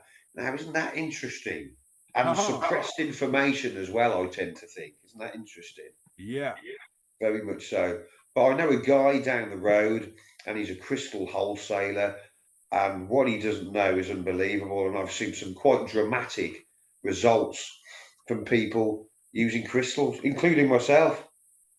I first went to see him 6 or 7 years ago. I wasn't in a great place. I'd lost my folks, and he looked at me and he doused me. Yeah, wasn't an eerie experience. This guy, we call him Merlin, and he looks like Gandalf. He Wow. really does. Stereotypical white beard, 6'2", with this gown thing that he wears. And he gave me two, he doused me, and he gave me, and I was jittery. All right. I'll tell you why I was given to the first Christmas without my folks. And I didn't expect to feel great, but I didn't expect to feel like I did. And I was a bit jittery, okay, the day or two before. My ex-girlfriend, so she took me to meet this Merlin, and he gave me two lumps of tourmaline, and I put them in my hands like that. And I went from being a gibbering wreck within 3 seconds. I just I just smiled like that. I've never had a contrast in mood like that in my life. It was a contrast within like 3, 4, 5 seconds. Unbelievable. so from that moment on, I've believed in healing power of crystals, and there's a multitude of different ones of them. Oh yeah. And it goes back to the day that they wear amethysts and jades around their neck, and they dangle in there. It's close to the heart because it keeps them holding, and all of this sort of stuff. Yeah. Just one of those little things that I quite believe in and I find very interesting. And it's really interesting because when you have I don't know what's it called in English. I think it's berg crystal, the white crystals. Yeah. If you rub them together and you turn off the lights, it's gonna be like a lamp. Okay. Yeah. Because and it's I got some stones too because I think just like you know, it's not like I've been, because of my burnout, because of some health problems and stuff like that. I've been to an inner road. You know, I had to introduce myself to myself again. Like, who the fuck are you, Rob? And what you want to be, and what you're gonna be, and what you did, and stuff like that. Yeah. And then I went to a more spiritual path, which I'm still in because you never stop learning, right? Yeah, that's Every right. single Yeah. day there's something new popping up, or you're listening to podcasts and you're listening to stuff like this, just like, oh wow, I have to dig into more of that stuff. Yeah. Everything is connected and everything is energy, That's right. Yeah. and I think that's all there is and ever will be. Only you have to be aware of it, you know, and Yeah.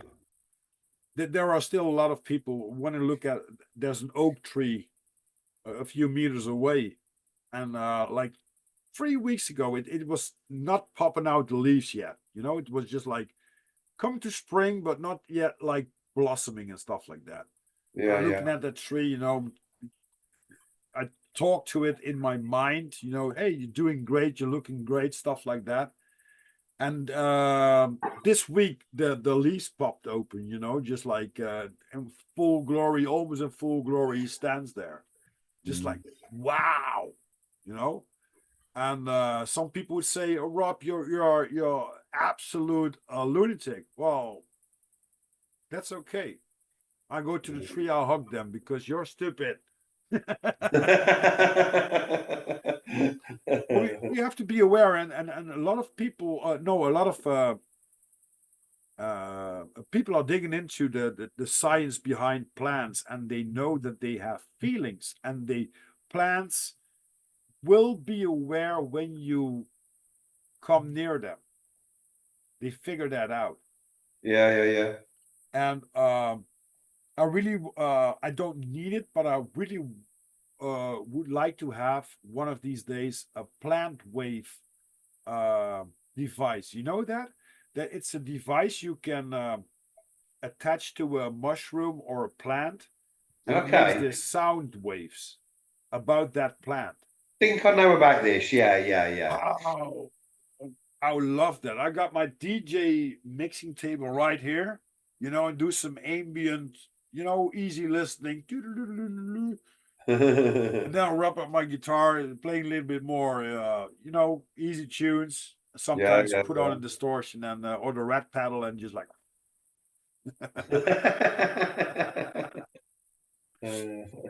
No, I've seen some really interesting results using natural herbalist, that sort of stuff. I've seen people get rid of pain with rose quartz and amethyst and that sort of stuff. I tend to, again, very non-rock and roll, but I have a lot of superfoods. My diet's pretty clean, but I run a gym, so I try and practice what I preach as well. So, Right. I have a lot of fruit and vegetables, a lot of natural good stuff like, turmeric and ginger, you know, blueberries, all sorts of different bits and pieces like that. I quite believe in this eat a rainbow. Anything purple is good, antioxidants, Right. you Like know, the strawberries, the red and the purple fruits, the blueberries and stuff like that. All these dark things, and the green things like the leaves. I figured out Vika Draziv, who made Flatten the Curve and the Mechanical Realm. He was on a podcast the other day, and he knows a lot of foresting about plants and stuff like that.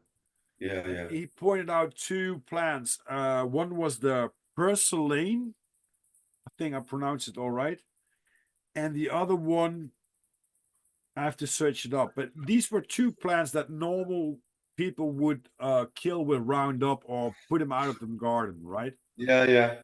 But these two plants have so much nutrition and so much health benefits.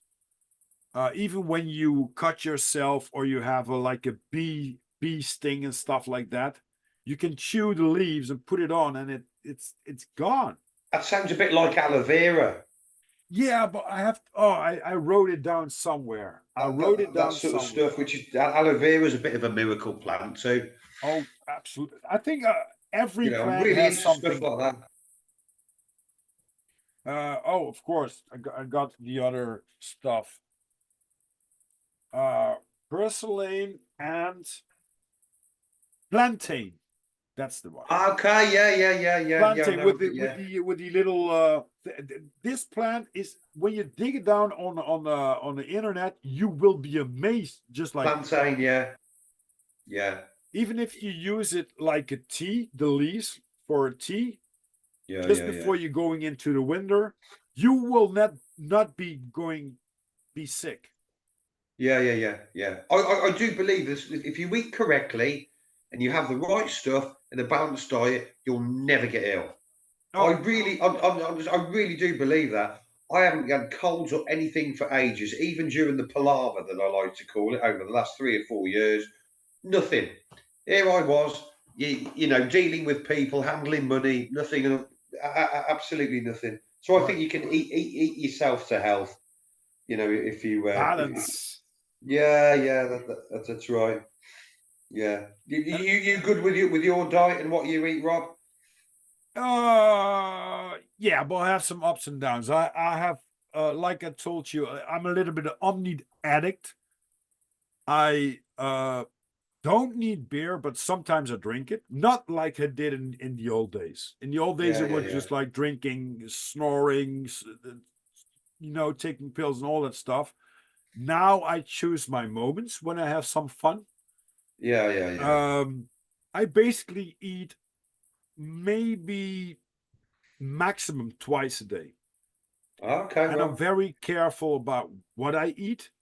Yeah, yeah, So a lot of good fats like a coconut oil, olive yeah. Great oil, stuff. stuff like that. Yeah, all good Um, stuff. Most of the pastry and the bread I take out of my diet, but sometimes it's Okay. when I'm with the girlfriend, we just want to have some quick breakfast or lunch.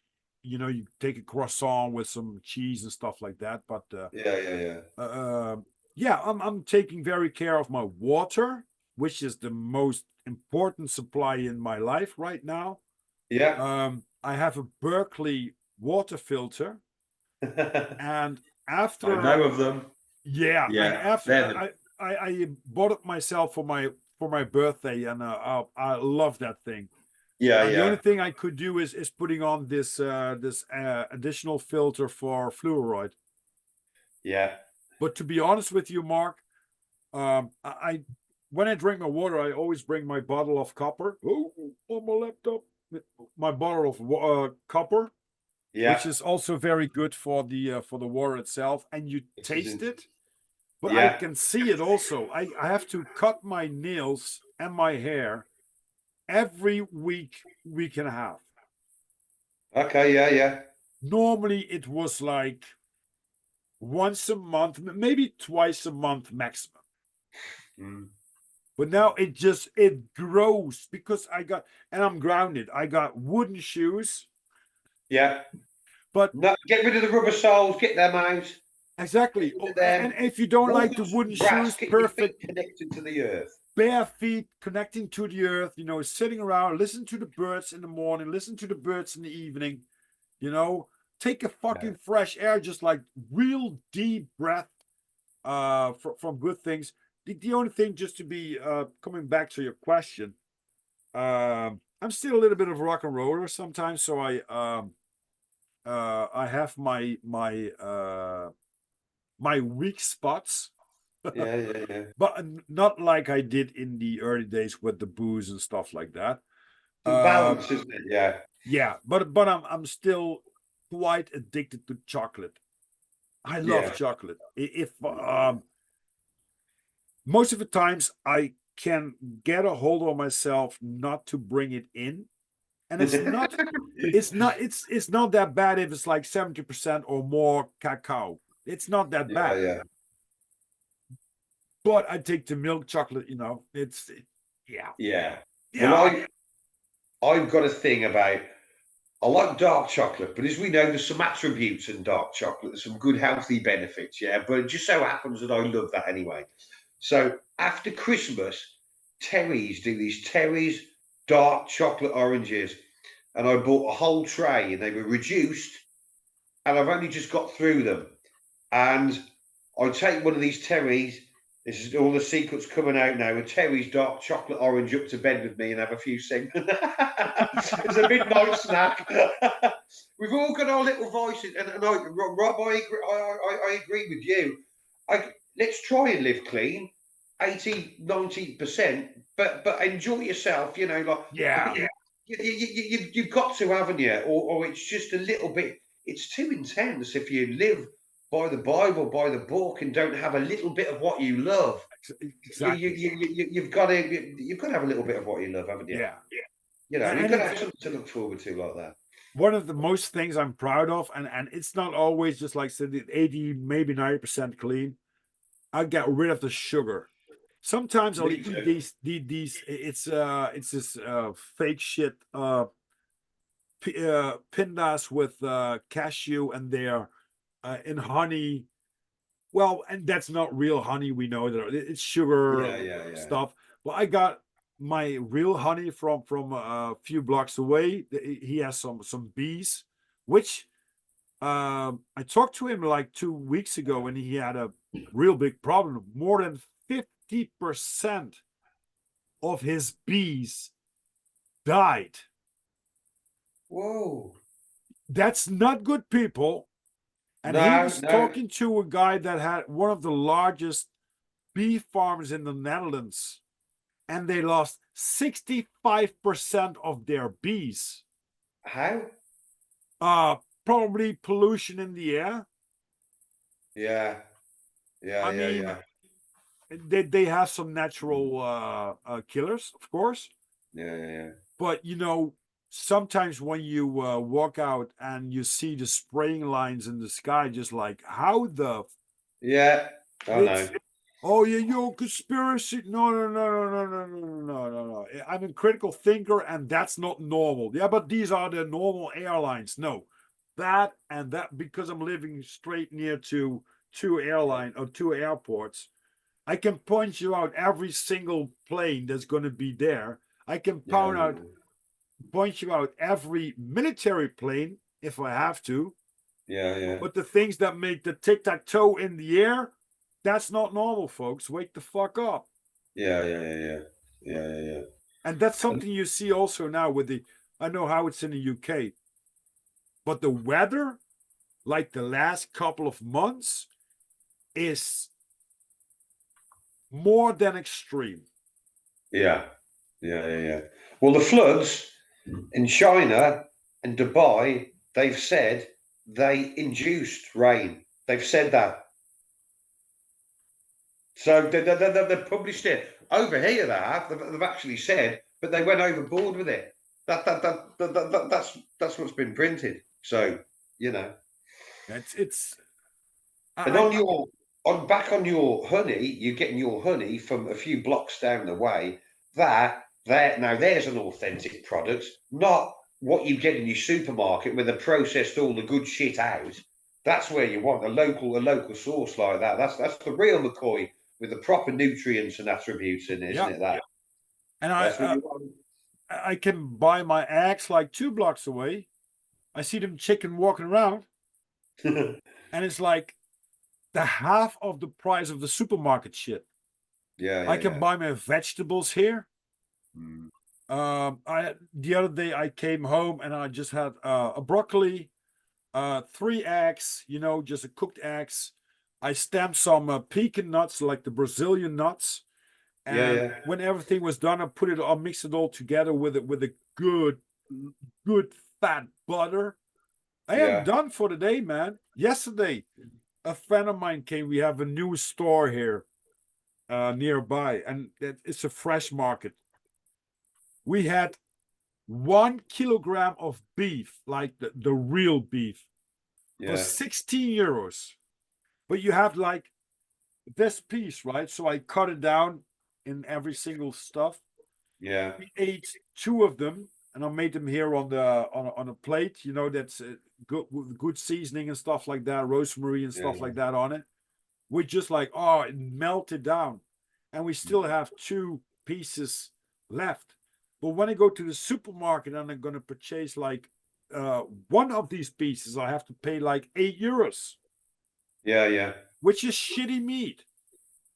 But this is yeah. a halal butcher, so I think it's a Muslim or something like that. But they have really Halal, yeah, yeah, good yeah. food, Mm. and it's not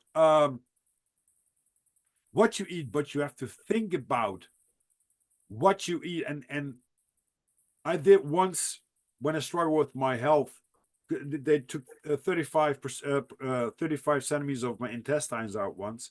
I did a paleo diet, and when I walk down the grocery store right now, 80, no, maybe 90%, my eyes even don't touch these products because they're all fake.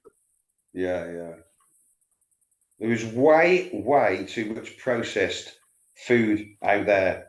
And I try and eat as clean as possible, non-processed, anything out of the ground. I'll tell you what, if you can grow it yourself, brilliant, because it hasn't been sprayed to prolong its life cycle or anything like that. I'm big on fish. I like a lot of fish. I go more fish than meat. I couldn't live without fish. I have fish every day. But I eat 4 meals a day. Or So I eat 4 meals every day, every single day. Yeah, but that's because I'm bouncing around at the gym. right. I'm working out. I'm a greedy git at the best of times. But I eat 10 o'clock in the morning. I have my lunch at 1:30. I have 2 o'clock. I have something else at 6, and then I have my last meal at 10 at night. Wow. So I am cheaper to keep a week than a fortnight, as my mother used to say. Yeah, especially with the price of food just going like that at the moment. Oh yeah. But You know, you feel it once you when I did this paleo, like it was 6 weeks or something like that. I had within 2 weeks, I had a six pack. yeah, yeah. I mean, everybody has a six pack, only you don't see it because of the fat, Just right? undercover. Yeah, you cover it up. Yeah, So yeah. I almost gained when I went first time to the hospital, like 96 kilograms. I'm now Okay, down to probably 80, 85, something like that. okay.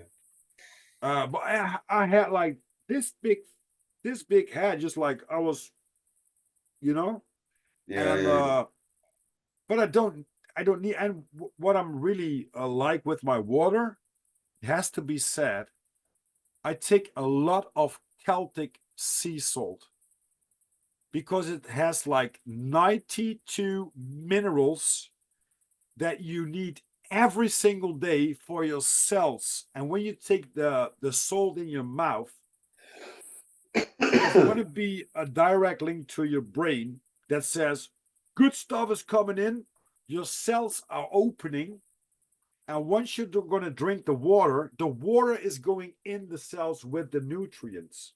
So that's Celtic salt. Celtic salt, yeah, Celtic sea Okay, salt. all right. And the funny thing is, a lot of people that drink a lot of water think they're healthy, but when you have to pee a lot, it's not going to stay in you. Yeah, yeah, So because your cells are not open, they say, I don't need it, I don't need it, I don't yeah, need it. yeah, yeah. But once you got this sign coming up to your brain, just like, oh, good nutrients are coming in. Yeah. Perfect. But But so, but you can have too much of anything. You can have too much of a particular. Uh, Lemmy, when he got ill, back to Lemmy again, he had a boatload of blueberries, and he made himself even more ill. He had like a bucket load of blueberries. You can't play catch up with your health, can you? nah, It'd nah. be really good if you could, but yeah, it's a gradual, progressive thing. You know, what I talk to my guys about in the gym is the essence of a good diet is varying a balanced diet whereby you get a protein source, whether that's meat or fish, two veg, and a filler, whether Mhm. it's potato, rice, or but that's what we understand as a balanced diet. If you have varying things as well, varying different foods to get all of the different attributes.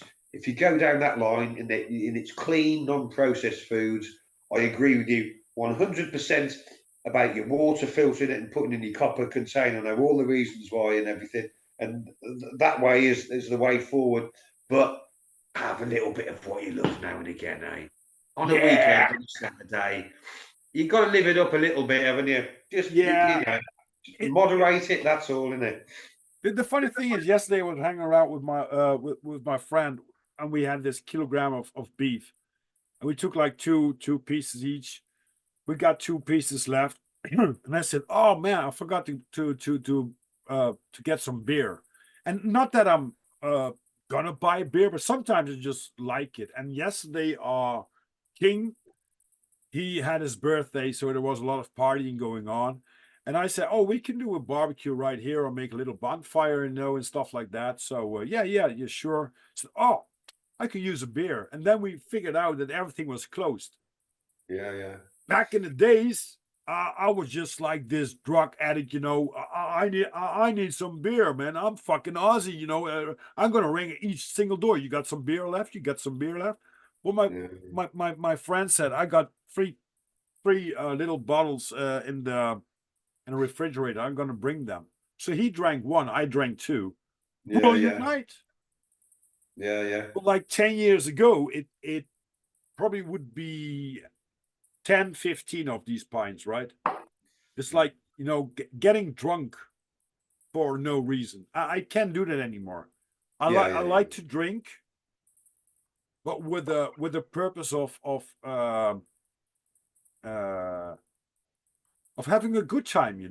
I don't need to yeah, drink yeah, too. yeah. Yeah, Just drinking and being merry and the whole social thing of it. You know, I've seen too many people that drunk until their head. It's like they can't even you can't even get a sentence together. And a prolonged period of that, you don't want to keep doing that, do you? So just you yeah. know, again, moderation. What we keep saying, isn't it? And it's, of course, it's socially accepted. If you Yeah, get a yeah, Friday night, you done with your work, you hang around with your chaps, to celebrate the weekend. Oh, you want to grab a beer? Oh, it's all right. It's something like coffee, tea, cigarettes, stuff like that. All yeah, that yeah, stuff. I smoked cigars, so I'm not a saint in whatever way. yeah, yeah, yeah. But to be honest with you, since I smoked these cigars, I never ever had a cough or a bad feeling afterwards. When I smoked cigarettes, Yeah, it was yeah, like always this foggy brain. And I used to yeah, do yeah, a yeah, lot of marijuana. I'm a pothead, number one. But nowadays I can I when it's there I could use it. I have a choice to do it, yes or no. I can yeah, make yeah, that yeah, choice. yeah, yeah, And yeah. yeah, just like you said, sometimes when you are into in this society where we're living nowadays, you need to get wasted once in a while to swallow all the shit that's been on your path, right? You sort of do, don't you? You know when you just say to yourself, well, your mate, you say, Jesus, I need a blowout, man. And everybody does once in a while, don't they? Right. As I say, especially keep watching the news. You want to blow out every night if you want to digest all of that. Yeah. It's not what you want to be doing, is it? For sure, definitely not. But We're connecting now by screen, and I got YouTube. I got Prime eventually. I don't look at it. I'm looking at a series now which is 15 seasons. But sometimes you need your bread and play. Yeah. But when my TV broke down like a few years ago, I didn't want a new one. Just like I'm not gonna, I'm gonna turn on bullshit, and I'm accepting to get it downloaded in my brain. I want to, when I'm on the internet now on YouTube, I'm going to figure out things like, oh, I want to know how to make a campfire with sticks, not with matches, something like that, or Yeah, how, yeah, yeah, yeah. or when I'm fond of a new motorcycle, stuff like that, just like, oh, I want to see how it's driving, or I just want to see some stupid people fill army. Oh, that's the best medicine also. Laughing. Yeah, yeah, I yeah, yeah. swear to God, Mark, when I went to the hospital and my life was on the line, 3 times I have the inflammation and perforation of my intestines, so it wasn't clear if I could make it through the day. I laughed my balls off every single day. Just look at stupid people or, funny, really funny things and when I laughed, it hurt. It really hurt my stomach. Yeah, yeah, So, yeah. but it didn't care. And I think that's the best medicine because a lot of people don't. If you look at people walking down the street, just like, oh man, what zombie apocalypse am I entered now? What kind of wasteland, fallout land are we living in? Yeah, yeah, yeah. Yeah, yeah, yeah. No, no, I know what you mean. I understand. Once you've been ill, you view things a little bit differently, don't you? But you only understand that if you've been really ill. I I buggered my immune system up. It worked doing too many hours, relentless hours and stress and relentless deadlines, and just getting like 4 or 5 hours of sleep a night, and it just got away with me. And before I knew it, I've knackered my immune system, and I said to myself, never, never, never again. Sleep deprivation. There's nothing you can make up for sleep deprivation. I was doing the burning the candles at both ends to a degree that I knew in myself I couldn't keep it up. Hmm. I knew in myself. I said to myself, no, you cannot keep this up, Mark. You can't." And one day I just went pop. I'll never go back there again either. Hmm.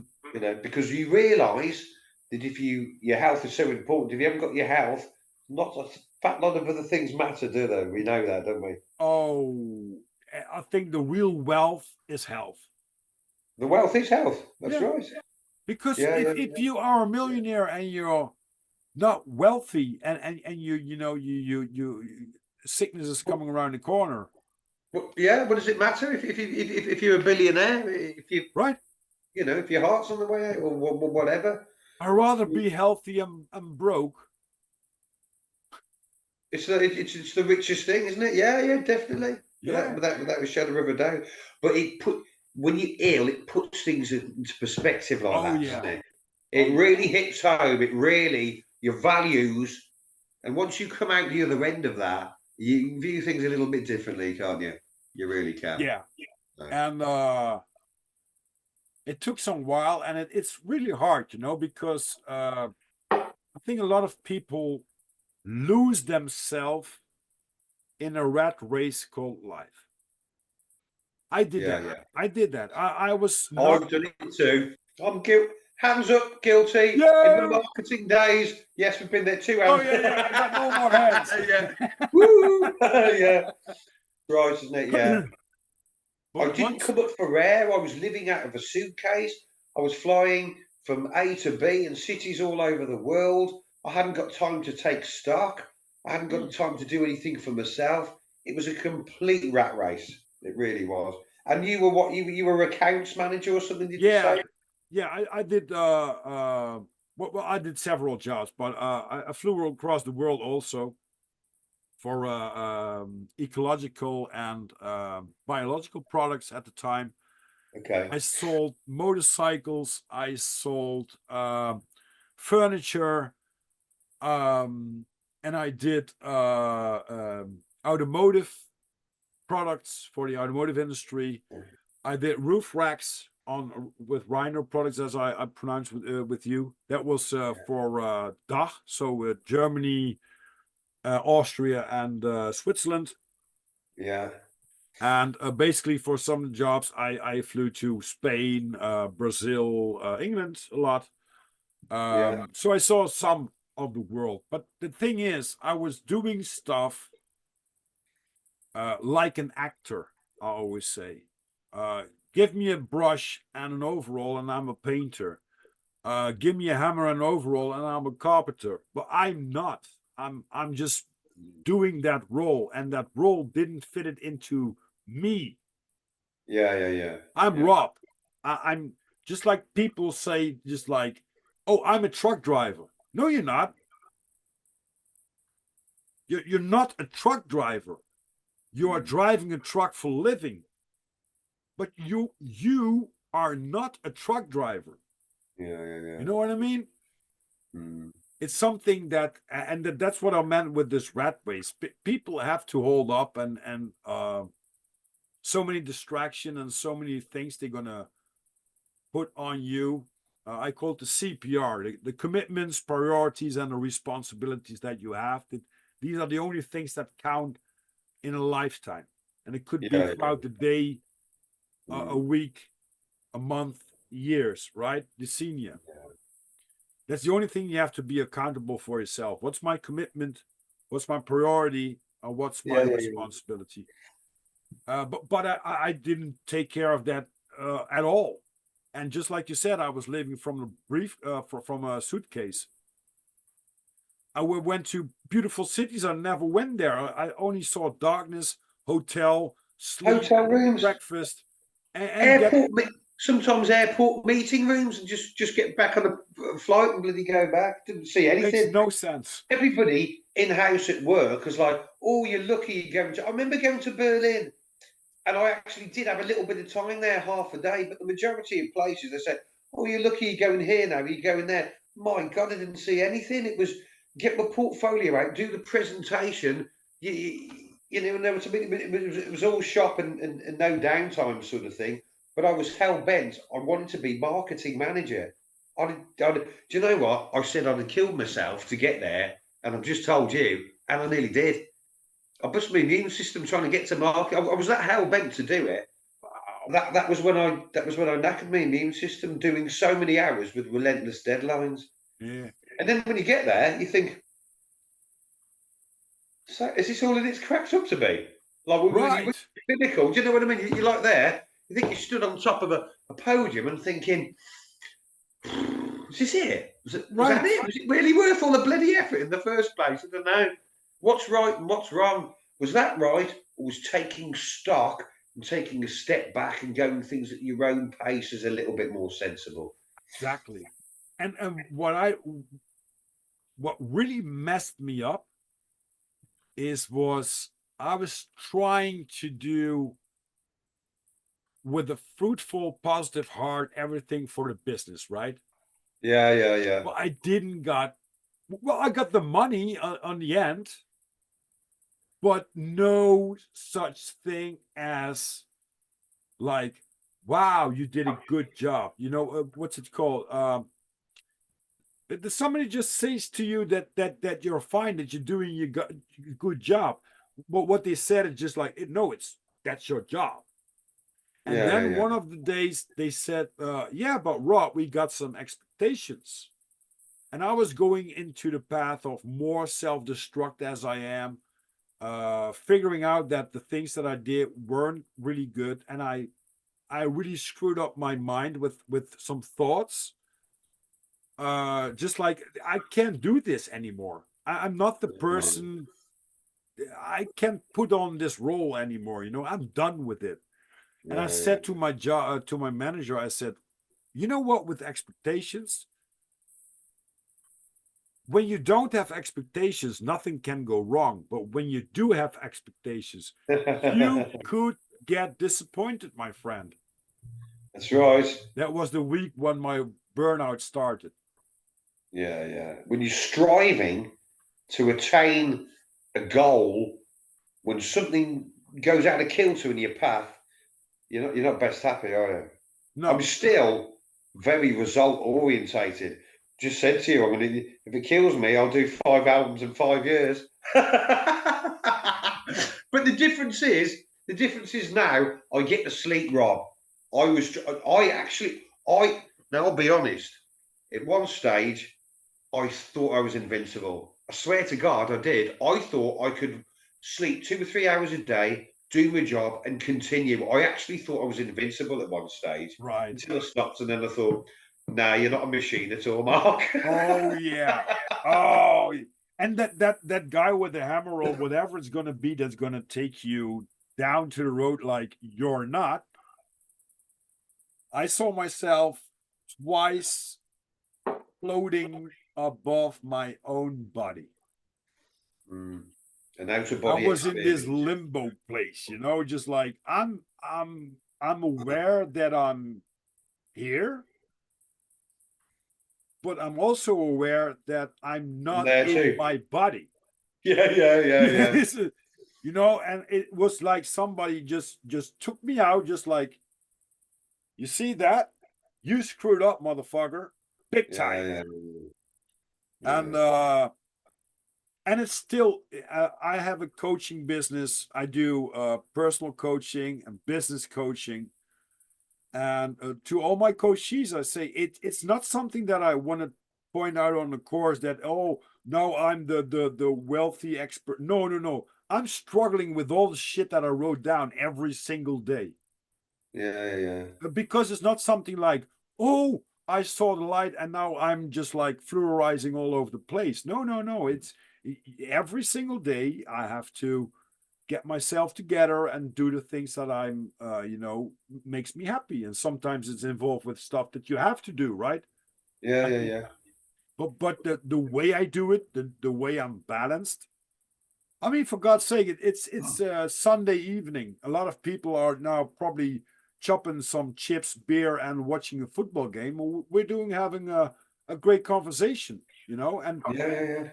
I don't consider this as work. It's a blast hobby, a connection I can make with people, and Yeah. that's for me more fruitful than all the Watching the TV with a load of garbage on the square box on the wall.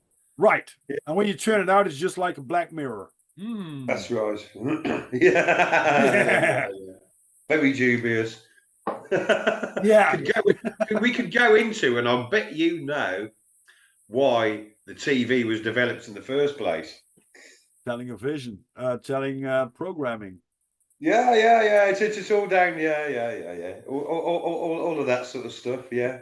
But it's the To same with the alter telephone. you, to adapt you a certain way, and oh yeah, Yeah, I mean, when we didn't have the technology back in the 80s with the telephones we have right now, if I would say to you in the 80s, it's like I got a device, I could connect throughout the world.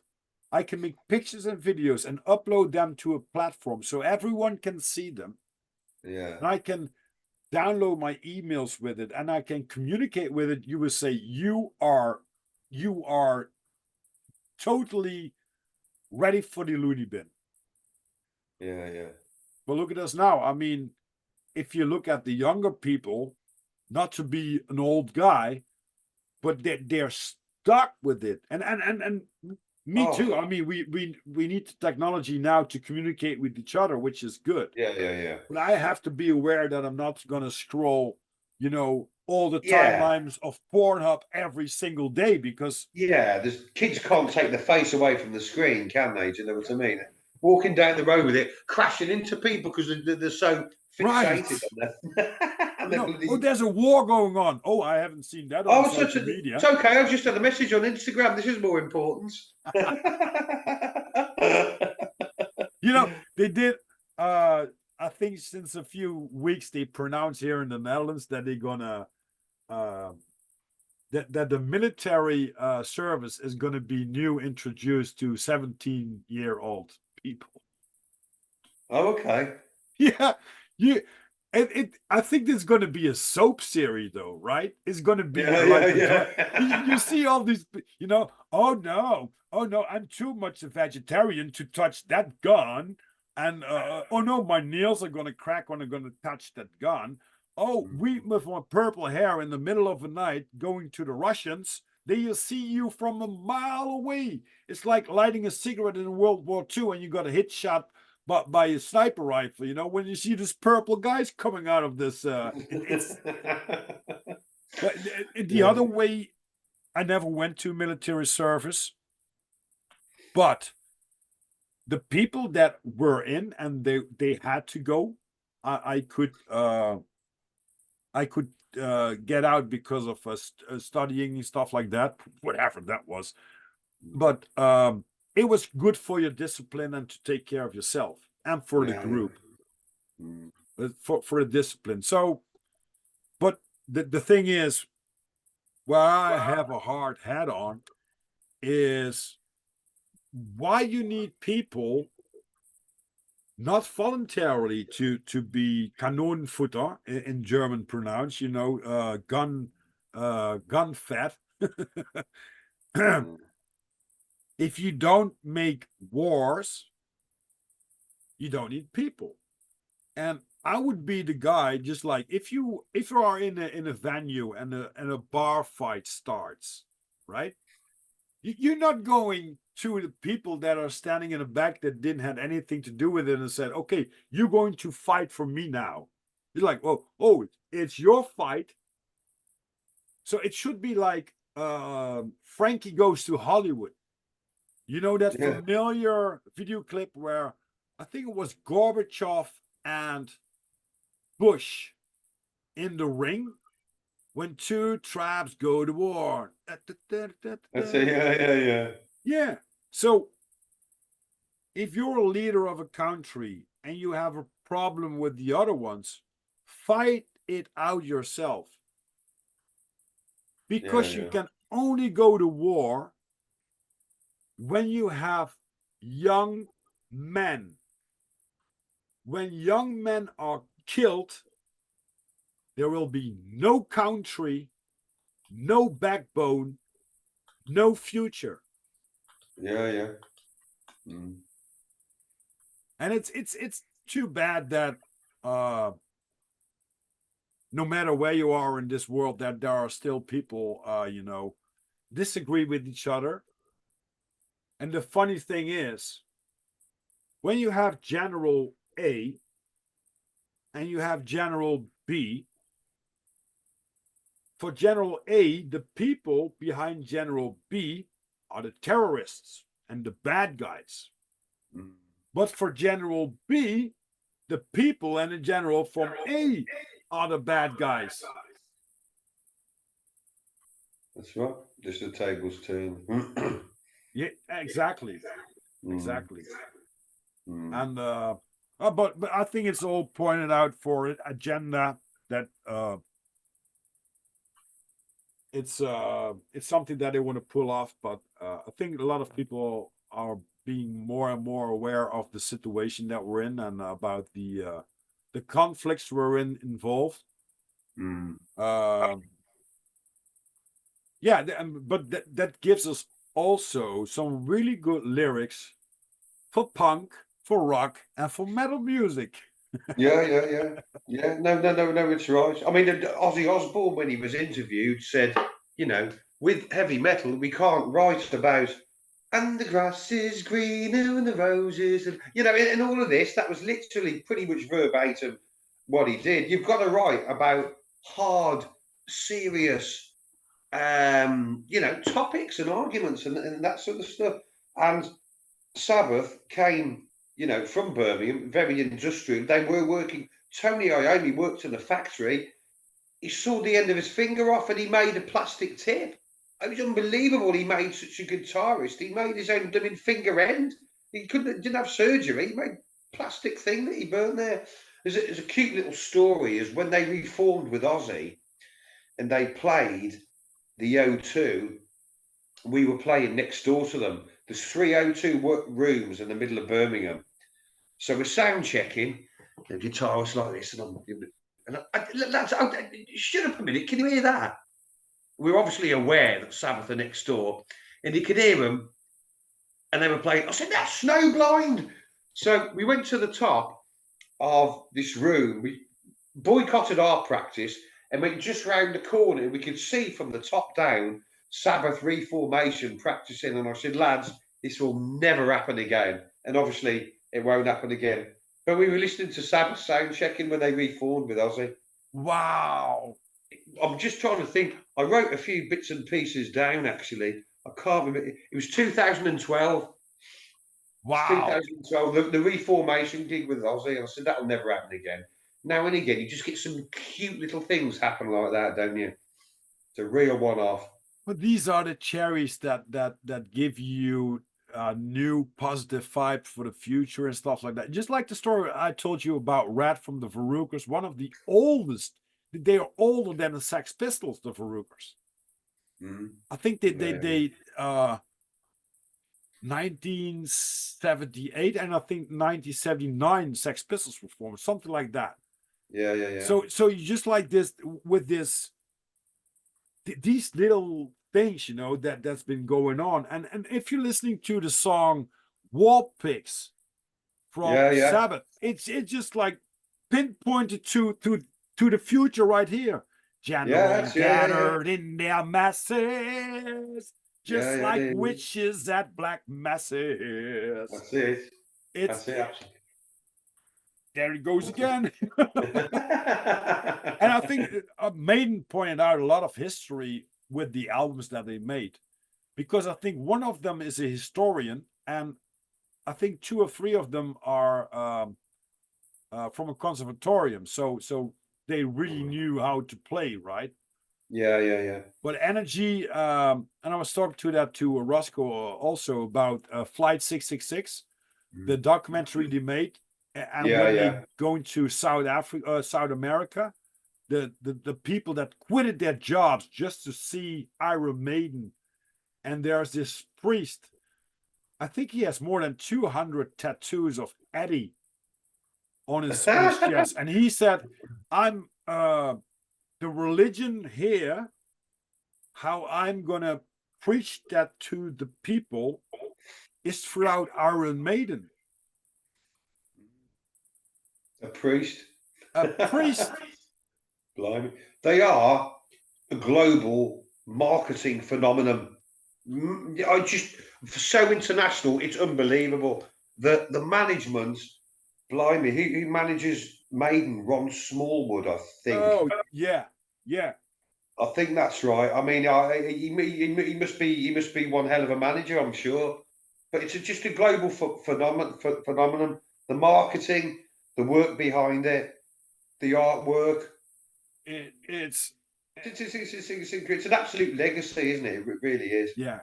That theme of having Eddie and something different each album cover that, to a degree, Motorhead have done, to a degree, Megadeth have done as well. It's a standard icon that they rework.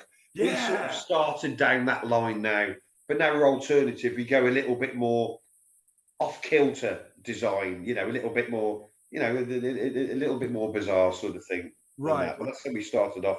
But they've done it brilliantly. I always looked for the assignment from the cover art on Iron Maiden, which was this arrow with the now I have to see it. Cover art, artist, cover art. They had the symbol. Artist. Derek Riggs, right? Derek Riggs. Yeah. Derek Riggs, remember his name. Yeah. And he has this this icon artist icon. Yeah, icon. I remember that name, yeah. Here it is. There it is. Yeah. Yeah, I know, yeah. I thought that's what you were looking for. This is going to be a brilliant tattoo too. Yeah. I got some spaces left. That's it. That's also addiction. Yeah, for sure. I haven't been gone there for quite some time, but it's like you know, when you sign up for a session. Yeah. You're really excited. And when you're heading down there, you're going to sit there in a chair. The excitement goes a little bit more bitter or love. And Yeah. after a while, depends on the session, depends on the play on the place where you're going to put your tattoo. It's going to be one of these days that you think, why the hell do I sign up voluntarily? I'm going to That's it. pay for it also. When he's going at it and he's somewhere close to your bone, you just think, I paid money for this shit. And he's torturing me. These sides here, this is not fun That somehow. hurts. It's Yeah. manageable, but Yeah. yeah, but I still have a lot of ideas, but it's quite expensive too. Yeah. That's it. Yeah. Your skin must be worth a few quid, Rob. Oh yeah, yeah. I'm sure. But I can go to the bank and get my plastic card out and to say, hey, you know what? That's it. And it's funny because my tattoo artist, he always said, you have to pay a lot of money to look cheap. Yeah. And there's also something that's very for us Europeans, the first guys that were tattooed, I think one of the first ones were the English. Okay, really? Yeah. Yeah, more often than it used to be here in Europe. Nowadays, everyone, even grandma, has like a rose on her butt or stuff like that. But Yeah. back in the days, it was like the English scenes, like the rockers and the what's it called, the teddy boys and stuff like that. That they had the tattoos. Rose Tattoo was one of the bands that performed, and people thought that they were going to cover it up.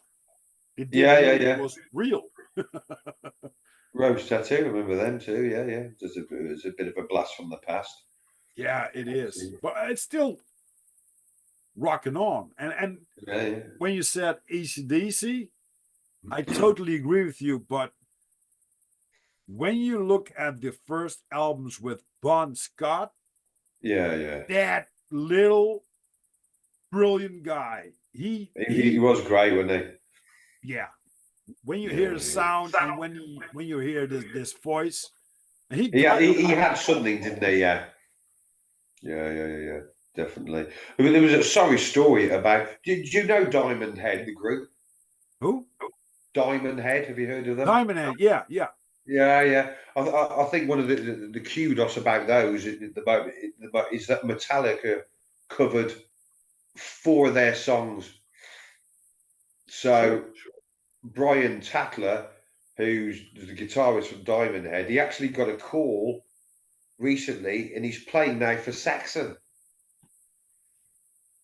But I've sat down with Brian and had a full English breakfast and had a chat about rock and roll and all of that sort of stuff. But he's touring with Saxon at the moment. They're touring with Judas Priest. Wow. So these are all of these people. Then Brian said to me, he said at my age, he said I've got to do it. He says I'm not going to get a better offer than that. So he jumped over there. So Right. he's all over the world now. Yeah, Yeah. What are the odds? And you have to choose what makes you happy, right? that's right.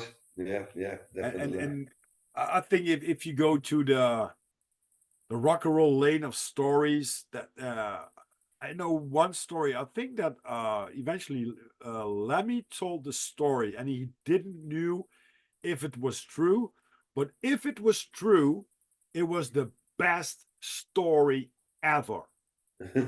So Richie Blackmore was getting wasted backstage, and he slipped him a Mickey. And a Mickey is a cocktail of a lot of substances, a lot of drugs, right? So he slipped that down, and now comes the story. He woke up naked with no passports, with chained with what's it called?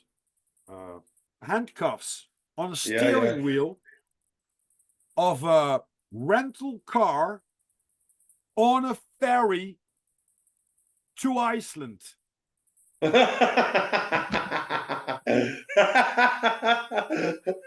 Oh, imagine waking up in that scenario, flipping it. I mean, that's See, it's a cracking story. I met Richie Blackmore after a gig, after a Deep Purple gig, and you could tell he was visibly pissed off because I collared him for an autograph. And my mate and I used to wait at the back of the halls after the gigs with our sleeves to get them signed. right. And we got all the Deep Purple. We got the whole damn lot of them 2 or 3 times over. But Richie Blackmore was trying to sort of slip off. And Richie really just, and you could see how vexed he was that we caught him. He was notorious because he never gave any interviews or anything like No, no, that. he didn't. No, he And he hated was it. very, he was awkward. I think it's well documented. Richie Blackmore was awkward and an extrovert. And you should see the look on his. Everybody else was happy to, you've got John Lord, the keyboardist, the founder of Deep Purple. He's happy, scribble away. Ian Pace, yes, he's scrappy too. Ian Gillan, no problem. Roger Glover, lovely guy. Richie Blackmore, I'm out of here. But that's so for that reason, that's one of my best. That's one of my best autographs. Right. I've got a David Coverdale one for White Snake that I quite rate, and I quite rate my Robert Plant ones as well. But I've got a whole archive of autographs that I've collected over the years. Oh, I have to tell you a story about my dad. He was doing a lot of Eastern Europe at the time when the Iron Curtain was still there, right? Yeah, yeah. And he did a lot of business there. And so he came up one day. I was thinking, I think I was like 14, 15 years old. And he comes picking me up because my parents were divorced. He said, I went to Budapest the other day. I said, wow, great. He said, yeah. And I was hanging around on the bar, and there comes a complete entourage of people comes in, and one part of this these group of people going to sit left on the bar, and the other ones are going to sit on the right side of the bar, and I was in the middle. And they had some drinks, and they start to have a conversation and stuff like that. So I said, "Oh yeah, well that's cool, Dad." He said, "Yeah, and they're playing in a band, and yeah, maybe you know them." I said, "Yeah, well, tell it. What band was it?" He said, "It was something like Deep." I said, "Deep Purple." He said, "Yeah." I said, "Do you have an autogram?" He said, "No, I got wasted with these guys, but I didn't know that you knew them." I said, "Oh, come on." For your neck. Ah, Blimey. because I listened to the episode from the Firmamental with Alex Pauls, his dad, was sitting on a table having breakfast with Johnny Cash. Blimey. Yeah. No. But I think that a lot of people are, there are some geniuses with him, just like Richie Blackmore. And if you listen to the live albums, and you listen to on YouTube, there's an old like 1979 concert. It blows you away. Just like, how did he manage to do that? But they all have something like, okay, they perform, and then they want to be, disattached. That's why I think it was Van Halen came up with these, and Motorhead with the fillers at the end. Yeah, yeah. You only want to have blue M&Ms, 2 naked women, several bottles of Jack Daniels, stuff like that. That's it, yeah. What's it Yeah, called? Not the filler. It's called the rider. rider. Right. Yeah. I mean, I've done some promotion for bands as well, and I've been handed their rider, and some of them, blimey, it's like it has to be a certain. a bar of chocolate, certain size, certain types of bread with certain seeds on it, a particular lager. You know, I mean, to be honest, wherever we go, you know, we did HMV in Manchester, and in actual fact, Bruce Dickinson had been in there 2, 3, 4 weeks before. He's got a new solo album. You probably, I'm sure you know. Oh yeah, right, yeah. Sounds good. It's getting a lot of airplay. And we went in there, and there's a whole tuck shop with every bar of chocolate. You'd have been irrelevant, Rob. In every can of fizzy drink, it was like, you know, it's like literally Kid in a Sweet Shop sort of thing. You know, that was we didn't. It was a chocolate and fizzy drink rider. That was. You know, I think that that would be my well, not my main goal. That's not. I want to connect with people, and I want to talk to people, and I think that there's always a story behind someone, right? Which you can learn from, or that you can give away with them. But to be honest, I did some theater, quite some productions. I played in the band. I did solo. Now I have my guitars and do that stuff, but being on the road and perform to people, and to, just like I said, you write a lyric or stuff like that, or you play your guitar, and people are, you know, like it. It's that energy you're gonna get afterwards, and when you while you're playing. I mean, if I could right now choose for that life, and maybe get 10 years less than I will have now with the normal life between air hooks, I would sign up right away. Yeah, I know what you mean. Yeah, it's right, isn't it? It's romanticized, right? Because when you see, just like, and we talked a lot about Lemmy, because I love you, man, wherever you are.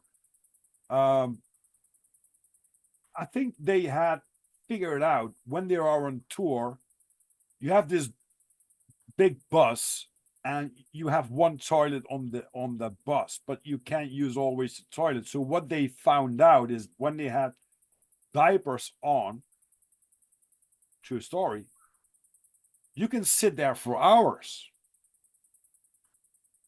And when they played in Eindhoven, one of the guys, well, one of my friends, they're a friend from, went backstage, or get backstage, and he was taking a piss, and Lemmy was standing next to him, and you know, he had this little bit puffy jeans.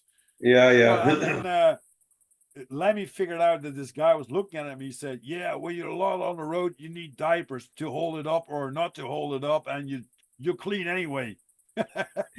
He meant it, didn't he? Yeah. And it's like awkward, but it's brilliant, you know, if you are like that on the road, and it's gonna be the solution. Yeah. And I don't know,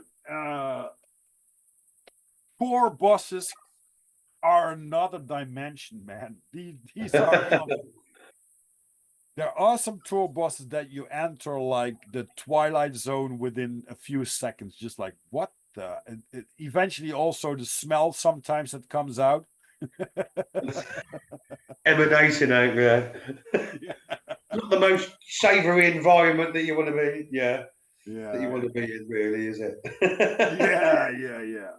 But it's like a romanticized lifestyle. Yeah. I think it's quite harsh to do it. And I think once you are like the bands that were pronounced in this podcast, a lot of these guys were like really getting famous just before they went 20 years old. Mm. So to get back to a normal life when you have all this stuff going on, you know. It must be nigh on impossible. It's just all you've known for so many years, isn't it? Right. You know. Right.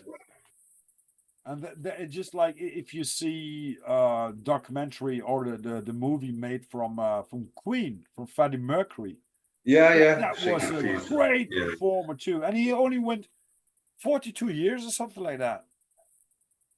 Yeah. But What do you think of the guy who replaced Freddie, Adam Lambert? he's great. What a voice! Yeah. What a voice! Quite I had the same unbelievable. thing going, to be honest with you. When Brian Johnson from ECDC had this problems with his throat, and they said Axl Rose, I said, wow, oh yeah. And a lot of people don't like Guns N' Roses. You know, just like you said, digital Iron Maiden or ECDC, Guns N' Roses, Yeah, Small Bad yeah. Equipment, you know, whatever. Well, I said that that would be perfectly matched up because it more close to Bon Scott with the attitude when he's having a good day Yeah. than Brian. I never, well, never liked Brian. I never met the guy, but I never felt the ECDC as the Bon Scott ECDC when Brian Johnson came in. Okay. Yeah. And it's the same thing And there's a lot of people that will say that too as well. I've heard them yeah, say probably, yeah. But it's my definite. It's the same thing going with uh when you look at Metallica, you had Jason Newsted Yeah. playing for them, with them.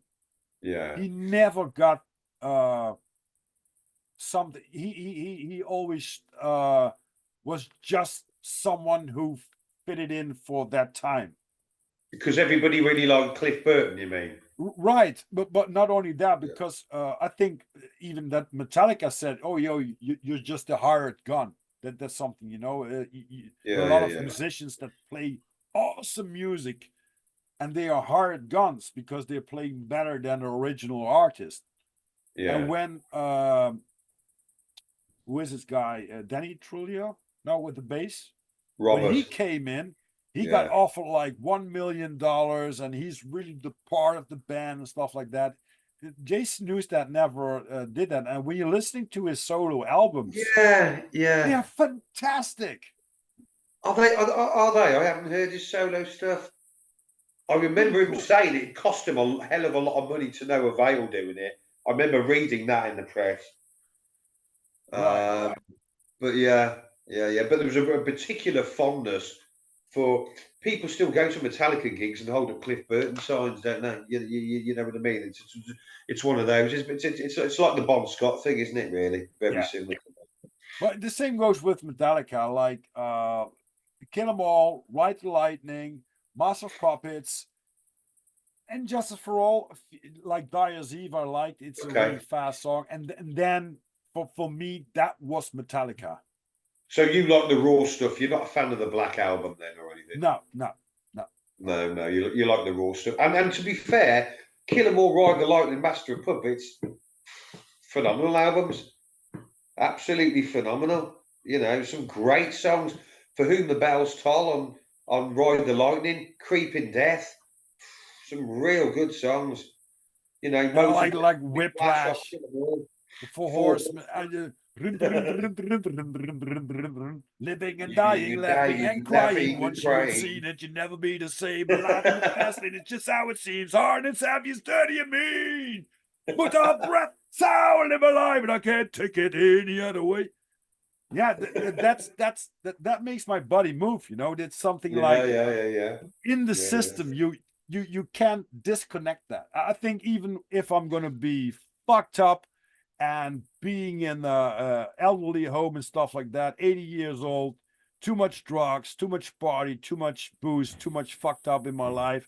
When you know, when it's really quiet and they're doing they're playing games and stuff like that, you know, and when they put up an album from Metallica like Kill 'Em All, I will kick off my rotator and I will go bonanza just like that. it's but it's something like that also got me through my youth.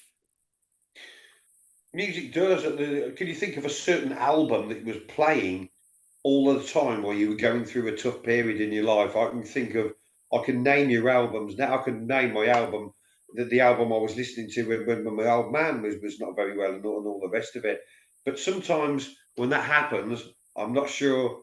I could listen to that album again. I've sort of put it to one side, served a purpose for that period of time. Right. And now I've gone like that. Now I've sort of gone like that again. And, I might pick it up again at some later time in my life, but it just sort of shelved it momentarily, as Yeah. it were.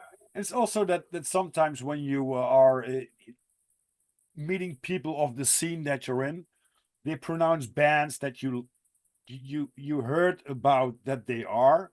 I never digged into them, but then all of a sudden you come cross path with them in life, and you're just Yeah, like, yeah. oh, who is this? Oh, that's that and that. Someone listened to that 20 years ago. I never digged into that because there's too much to listen, right? In the beginning, Yeah. you had these big bands like Deep Purple, Led Zeppelin, Black Sabbath, stuff like that, AC/DC, Metallica, Guns N' Roses. But then you had this that was the metal and the rock. And then you had, of course, the punk like the Sex Pistols, UK Subs, and stuff like that going on. Yeah. But that I was it. like, It was a very, very little scene from my yeah, perspective yeah. then.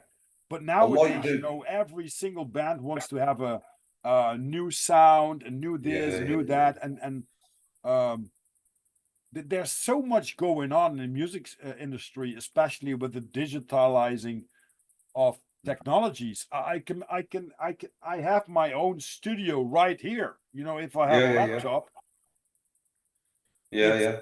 it's amazing. I mean, it's something that I couldn't dreamed of 20 years ago. Just like, oh wow, once I'm gonna play the guitar probably, and then I'm gonna Mm. record it and I'm gonna bring it out. And now I just put on my telephone, make some tunes. I'm always jamming. I don't want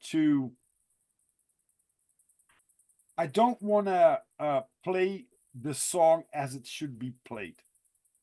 Yeah, yeah, yeah, yeah, Because, first of yeah, all, I'm disorganized. yeah. Second of all, it has been played, and it's like copy paste of something. You know what I mean? Yeah, yeah, yeah, yeah. And I like Mm. to have my own feeling in that sound for that. That's not that means when I make like 100 minutes of music, uh 40% will be crap, compared to someone who's really listening very carefully to it, just like, oh, Mm. this was nonsense, right? But then from the 60%, there will be maybe 25 or 10% like brilliant, Yeah, yeah, and yeah. 20 or 40% just like, oh, this is nice, or this is good, and that's it, and Mm. I'm fine with that. When somebody would call me out just like, oh, you didn't play that well, I would tell them just like very honestly, does it's set disorganized. So what you expect, right? That's it. Yeah, yeah, yeah, yeah. It's interesting that we tried and tested. We've done 6 albums now, and we wanted to do a cover. So we've just recorded it. Well, for the last album, Right. we chose Baker Street, and for me, you've got to choose something that you can make a difference to. There's no point. We can cover some songs and get them quite accurate to the original. Well, that's not really the point. You've got to put your spin on it, haven't you? So we were Right. quite nervous, quite anxious about, because when you're tinkering around with a great song, and Baker Street is a classic, let's face it, you don't. It's going to go wrong. This is like Marmite. When you do a cover, they're gonna love it or hate it. It's gonna be one of the two. Well, that song got literally, as near as damn it, about 1,500 separate airplays.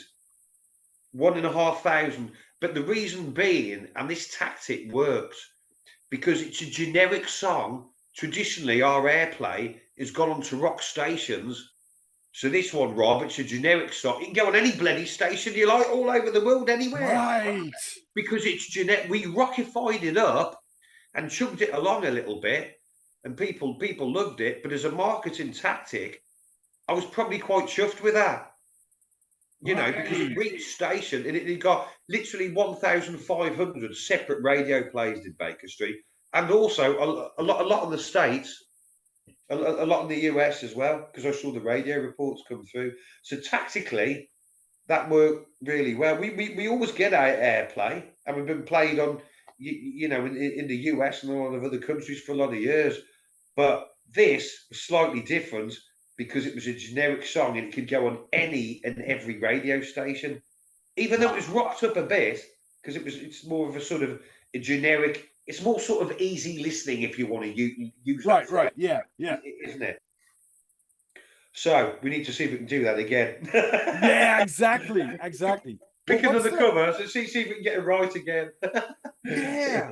I think that's a big keyword in music, because if you are just like a new artist, and when you make like a cover on your style, Tori Amos did that, Guns N' Roses did that, Yeah, yeah, Metallica did that. I mean, I think every band probably started as a cover band, and then they yeah, knew that they screwed it. I have seen quite some cover bands, and a lot of them fail to achieve the same thing, because it's very hard, yeah, even yeah, yeah. go by picking a guitar, the right amplifier, the right, with Motorhead it's a little bit more easy. You just turn up every volume to 10, and you Yeah, put yeah. the Rickenbacker, and it's That's gonna it. ah there's a there's, yeah, there's a band here in the Netherlands, and even the bass guitar singer looks like Lemmy quite some. Um, I don't know what. Lost my train of mind. What the band was called? They were real great. I mean, Yeah, compared to the original, they will getting to 80-85% probably. yeah, yeah, Really yeah. right. Well, I saw some Guns N' Roses performers, just like, oh, guys, no, no, no. It's if you don't tune in to Axel's voice and tune in with the right setup with the guitar, Mm. even that's funny. Slash was performing a few years ago. We went to Slash, and Guns N' Roses was playing like a week after it, and Slash wasn't involved with Guns N' Roses at that time. Do you know they broke up and stuff like that? But we Okay. went also to the concert of Guns N' Roses, and my wife at the time, she said, "Why would what's the big hustle about Slash? I mean, it's one guitarist. You can." And then we went to the concert of Guns N' Roses, and she figured out within 10 minutes, just like, holy shit, they need two guitarists, which touch a little bit based on what Slash does on his own. The Yeah, yeah, way he does, the swag he puts in it, but also the the sound, not only the clear yeah, sound, yeah, but yeah, what the mistakes make you authentic. You know what I mean? If you screw up, you have to get back in line again, especially as a guitarist, or when you playing in a band. yeah, You yeah. know afterwards. Oh, everybody said, "Oh, that was great," but backstage is like, you were too fast, and you screwed up on the A minor, and you screwed up with the timing. But I suppose the thing is with us, Slash has done enough. He's a legend. He's a hero, and he's going to go down as one of the. We've spoke about him. I mean, you got Richie Blackmore, you got Jimmy Page.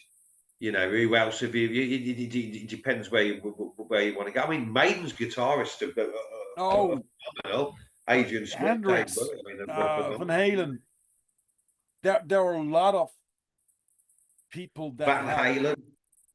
Yeah, and I think it's about the sound, right? The Yeah, yeah, sound that it's like if you're putting on an Iron Maiden album, AC/DC, Guns N' Roses, you know exactly that these guys are the band.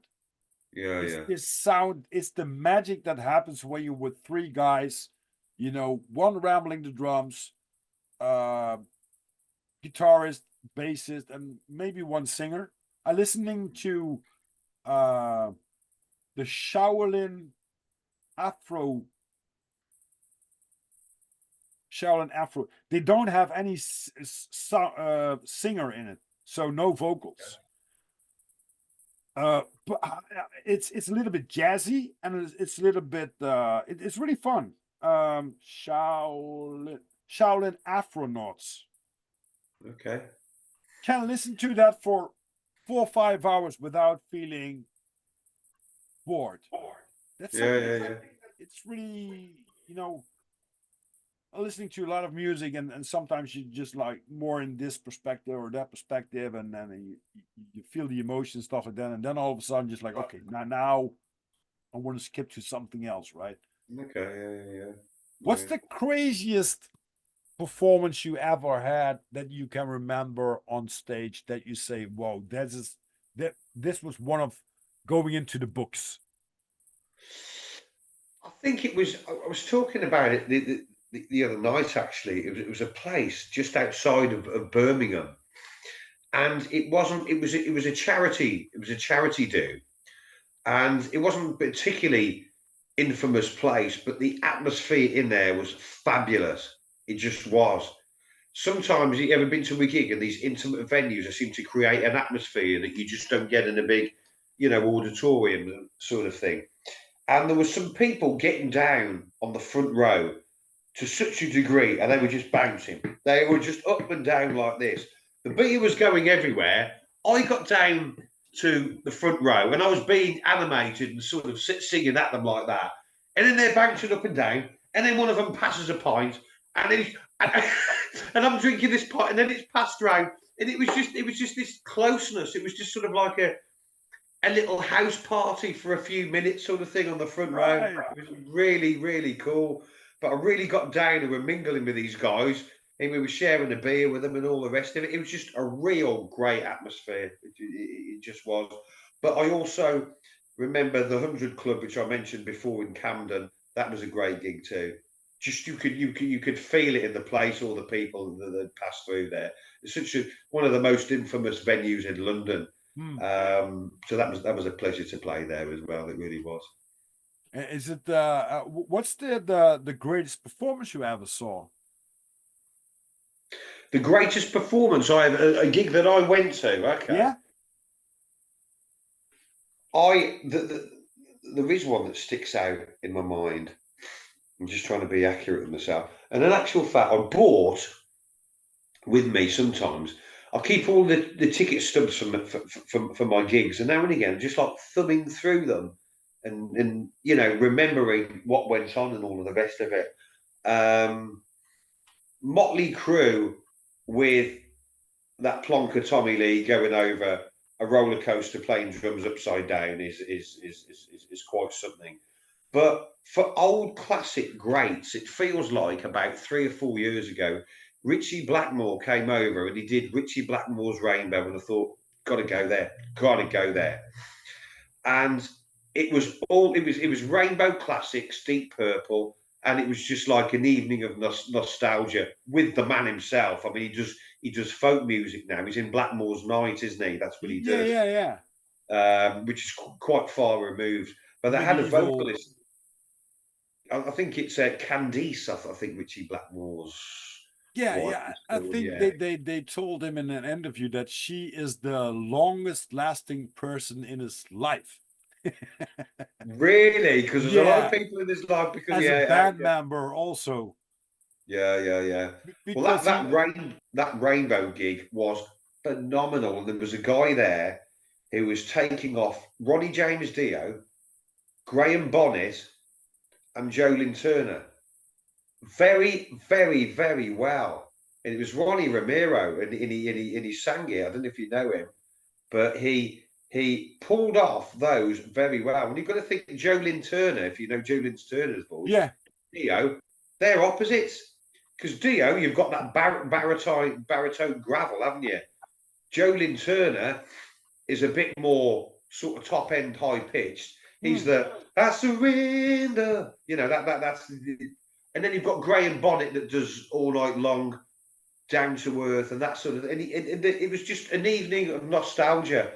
I hadn't seen Richie Blackmore for years, and some of the old Rainbow classics were brilliant. Some of the Deep Purple stuff, real good, Right. I, real I, good. Ron and James Dio, that's also one of these guys just like, ah, when he opened up his throat, you could feel it. And a lot of people didn't know that he was also the singer of Roger Glover, right?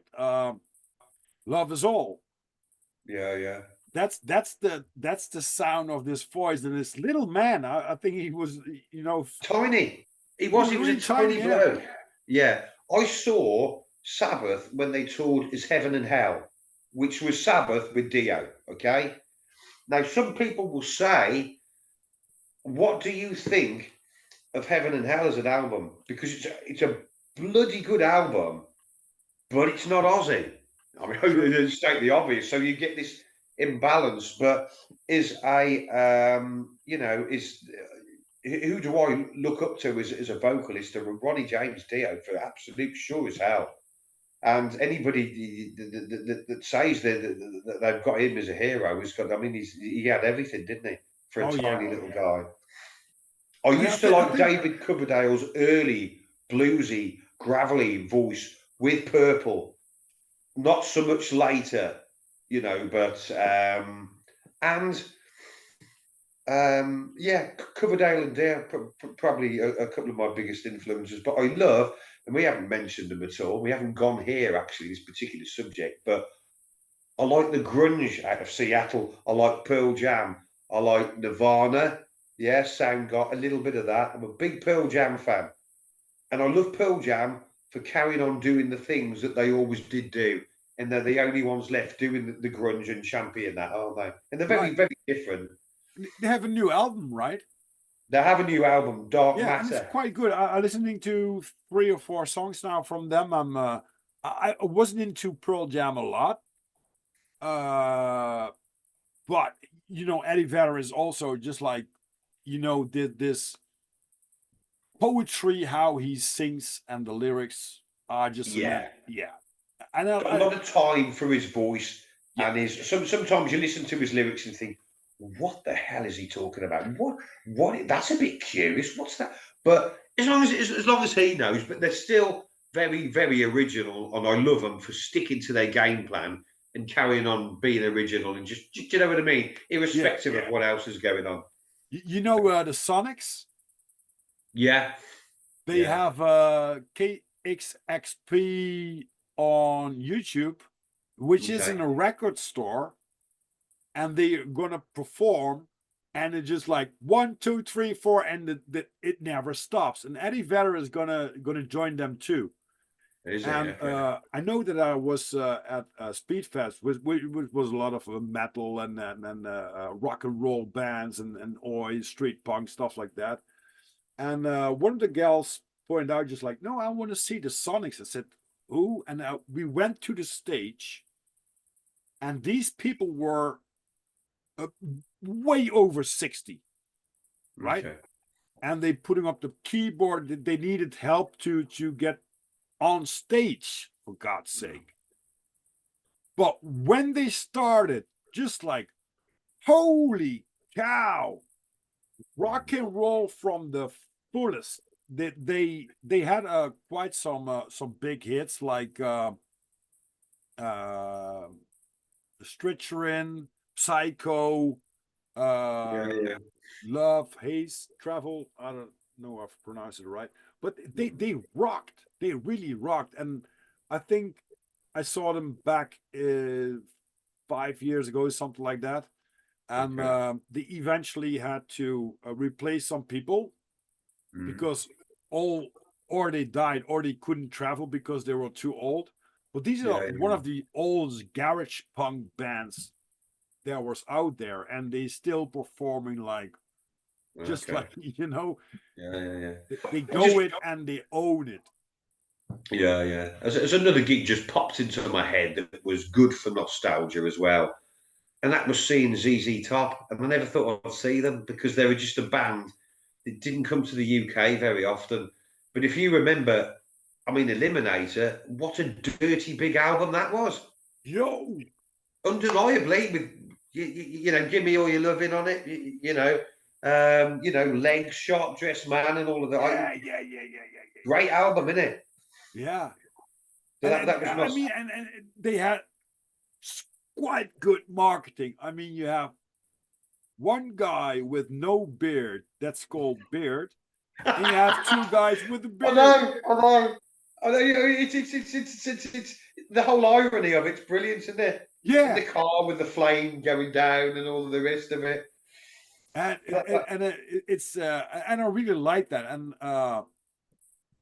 when I was young, I was dreaming about hanging around with these guys, being a rock star myself and stuff like that. I mean, you never yeah, be yeah, too old to play rock and roll, because if you are, you're dead. That's it. Um, but it's something like this. Sharing stories and making memories together. You hang yeah, yeah. around and doing stupid stuff. I was once backstage with Demented Are Go, Okay. and these guys had it's called a pig stiff. It's where they're gonna draw a number on a pig, and it's something that they're gonna use here in this neighborhood too. But Okay. once you got it on your skin, it's not gonna take off for like a week or something like that, right? So they were fucking around with that. They were highly on substances, and I entered the room quite sober, and just like I saw the pig stiff, and I saw one of the guys, looking at just like I think it was Sparky, just like, oh, there's a volunteer, and oh no, I'm the other way out. But yeah, and it's so cool to meet your idols, right? Because Yeah, yeah. Makes the gig when you know. There's not a lot of people I haven't met. I suppose I've been lucky, be it because I've gigged with them or I've seen them and waited backstage afterwards. There's not a lot of people that I haven't seen. I haven't many. I've got a couple of regrets, and I got into Audio Slave at the time, and I'd like to have seen Chris Cornell. I'd like to have seen Cornell somewhere along the line. And that's probably it. A lot of the bands I wanted to see, I've seen and met, and I've got their autographs. Got the T-shirt, man. Yeah. yeah, oh yeah, that was the first thing I had to do when I was looking at a band. I want to support them and have a T-shirt. Yeah, yeah, yeah. And nowadays I still wear some of them, like the Guns N' Roses stuff. I don't know if there's a band in Germany which is quite big in Germany, Böse Onkels, and I had a girl, and she was like 15 years older than me, and she was a real punk Yeah. from the early days, and she gave me like a cassette tape, and she said, "Oh, probably you're gonna like this music." I said, "Oh, thanks," but she said to me, "But there's one band that you're really gonna like, but I'm not gonna give you any information about the band." I said, "Okay, that's a little bit awkward." Uh, Fast forward a few years, I think 10, 15 years ahead, they I hear a song about from Bird's uncles, and I had something like they um, explaining a story from the you perspective. So when you Okay. sing the song, it's like you are telling the world something, right? And they Yeah, have yeah. this feeling right. They have it right down. So I listened to one of them songs, and all of a sudden I caught up with all the albums. Oh, well, the most of them albums, and skipped some songs which I don't like, and I got a lot of them that I really like. And they split it up before I wanted to look at them. And this is my major concert, one of them, because I think there were a lot of you know sub boxes where we can put some nostalgia Yeah, yeah, uh yeah. concerts in, but after 25 years they decided to reunite, and we got tickets for the show, and it was on Hockenheim on Okay. the racetrack, Mm. and the show was sold out. I think within an hour for 2 days, 160,000 people each day. Whoa, whoa, whoa, whoa. Yeah. And I can tell you, it was so intense. They had the biggest stage ever built, and I think Guns N' Roses was one of the biggest, together with the Rolling Stones. Okay. But the Böse Onkels, it's immense. But you're standing there with 160,000 people. And it's really like a band that everyone's gonna sing along with. Yeah, yeah, yeah. Get in there. Even if you don't know the lyrics, because they're German. Yeah, yeah. When the first notes hit the audience, it was just like holy crap. And I have to be honest with you, I think I never ever drank more than that day. I was driving to Mannheim, where we had a hotel. We jumped on a train to Hockenheim. I always mixed my rum with Coca-Cola.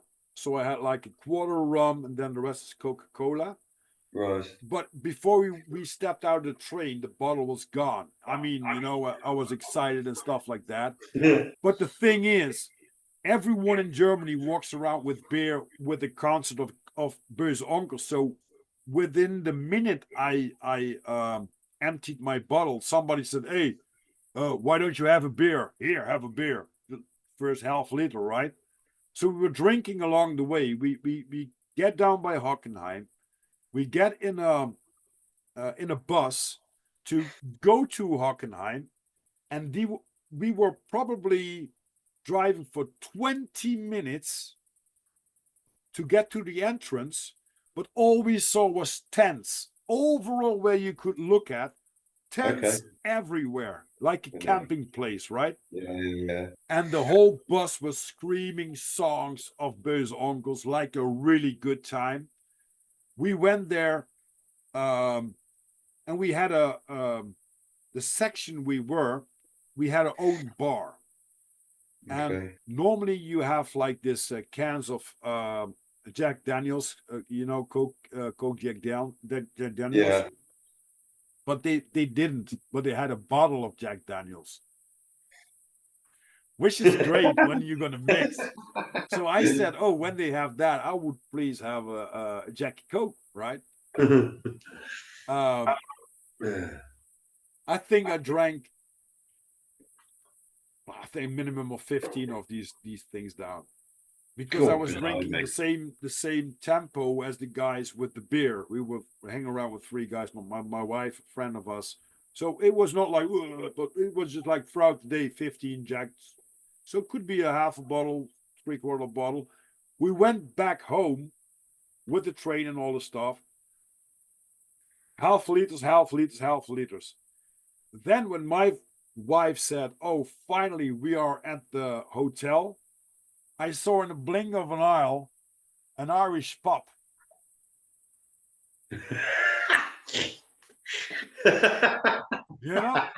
I think you know where the story is going to end, but we end up in this pub. Oh, I was nice. getting a pint. There's a picture of it where I was staring, and she said, "When you finish the drink, all of a sudden, everything that could be connected to Rod with consciousness of whatever was just completely gone." And the funny story is when I woke up that morning, I woke up in the hall of the hotel. That's no. When you know you've had a good night. Yeah, not in the hall. Correct me. Not in the hall, but outside the bed, somewhere in this room. And my wife just like, "Oh, yeah, that's nice to meet you, Rob." That's what you call a messy noise. Yeah, but the performance from the Böse Onkels and still now, Mm. it's one of a kind. It's and I saw a lot of concerts which were great. My first Guns N' Roses concert in Mannheim was just like wow. But yeah, I love it when people uh, have an attitude to perform and making. It's the same thing when you're listening to music and you don't hear the singer yet. Just like, Yeah, oh, yeah. this is good. But when a singer kicks in and it's not like the thing that you think for the music, you know what For I the mean? music, yeah. Then it screws it up. Yeah, yeah, yeah. There's a bit of there's a few bands like that. There's some music like that, isn't there? That you just going to point to anything out specific, but you hear the music, you're like, yeah, and then the vocal comes in, and you're like, oh No. no, it just wasn't what you perceived, was it? But there you go. You've been to England before, haven't you, Rob? You've said a Yeah. few times, yeah. Well, you'll have to give me a shout if you come over. You fancy a long weekend? And when you come to Europe, please contact me because I got some great venues that we can go along with here. Yeah. I was Love to do a couple of gigs in Holland. Yeah, definitely. yeah, and maybe I can hook you up with some venues. I have to figure Yeah, out yeah, how. But I yeah, used to have like this it was a community house where all the kids are, just yeah, like yeah. this community hall. And Mhm. we have some of these circus too, like the gigs that we did in the early days. And these are like probably when they stack like 150 people or something like that. But it's it's good to do all that kinds of stuff. But Yeah, yeah, also yeah, the bigger like in Eindhoven, I could have some connections. I have to rank them to yeah. see if there's any interest in it. And I'm gonna make promotion from your band, Nightblade. God bless you, Rob. Thank It's you. all about getting the word about, isn't it? That's all it is. It is. It is. I think when we pronounce it in the ether and we have a good connection and good energy going on, then everything is gonna work all right. And I went to with my motorcycle to England because we were heading to Ireland for the Yeah, Northwest 200 races, which is insane. The road bikes in Ireland, like the Isle of Man and the Northwest 200 Ulster Rally. yeah, yeah. I mean, But as a biker, but yeah, the Isle of Man. It's unbelievable it's that race. It's not publicised, but every time that happens, there's people that die. You probably know. They just don't talk about it. You know, every time they race, there's one, two, three, four. I believe invariably, yeah, yeah, but it's just not talked about. It's not publicised for obvious. Yeah, there's the old goosebumps again. yeah. But it's like we the thing I experienced was the Northwest 200, which is through some villages, right? So you got a helicopter up in the air, Yeah, but this helicopter makes very small circles. So it's like maybe one of a tenth that the circuit is because they have like 160, 180 miles an hour. yeah, yeah, yeah, And we were looking at them and they were coming down the road full throttle. And just like if you look in your left corner, just like there's a really an U-turn corner, right? Mhm. And you hear it on the last one, Yeah, yeah, yeah, yeah, yeah. and just like oh, fearless. The I mean, I like noise. to drive my bike. I like to drive fast, but compared to these guys, I'm just kindergarten, man. Yeah, yeah, yeah. I remember the first time we were hiking in Wales and we literally bumped into the National Welsh Rally. So we're walking along these moors and we hear this wee. And as we got closer, it was absolutely deafening. and we just stumbled across it. We had no idea it was going on, and we just sat down and just on this bit of turf. I mean, we're just like yards away from these cars. I'm sure we shouldn't have been there, but the noise was, I've never seen anything like it in my life. Some of these things that happen by accidents are the best, aren't they? You know what Oh I yeah. mean? You know, the old scenario, when you arrange a night out, sometimes it falls flat on its arse. But if you just do one off the cuff, sometimes it's like the best night you've ever had in the whole world, isn't it? Oh yeah. It's the same with Really. parties, you know. If you know that and that party's going on and you don't feel like to go, but you go anyway, and then it's just like, oh, that was a blast. That's it. You never Yeah. know what you're going to get. Hey, Rob, what do you do on a live Zoom call when you need to go to the little boys' room? You just say, "Can I have a break?" Can I have 2 minutes? Yeah, yeah, of course. And then I'm going to ask you 12 questions, Okay.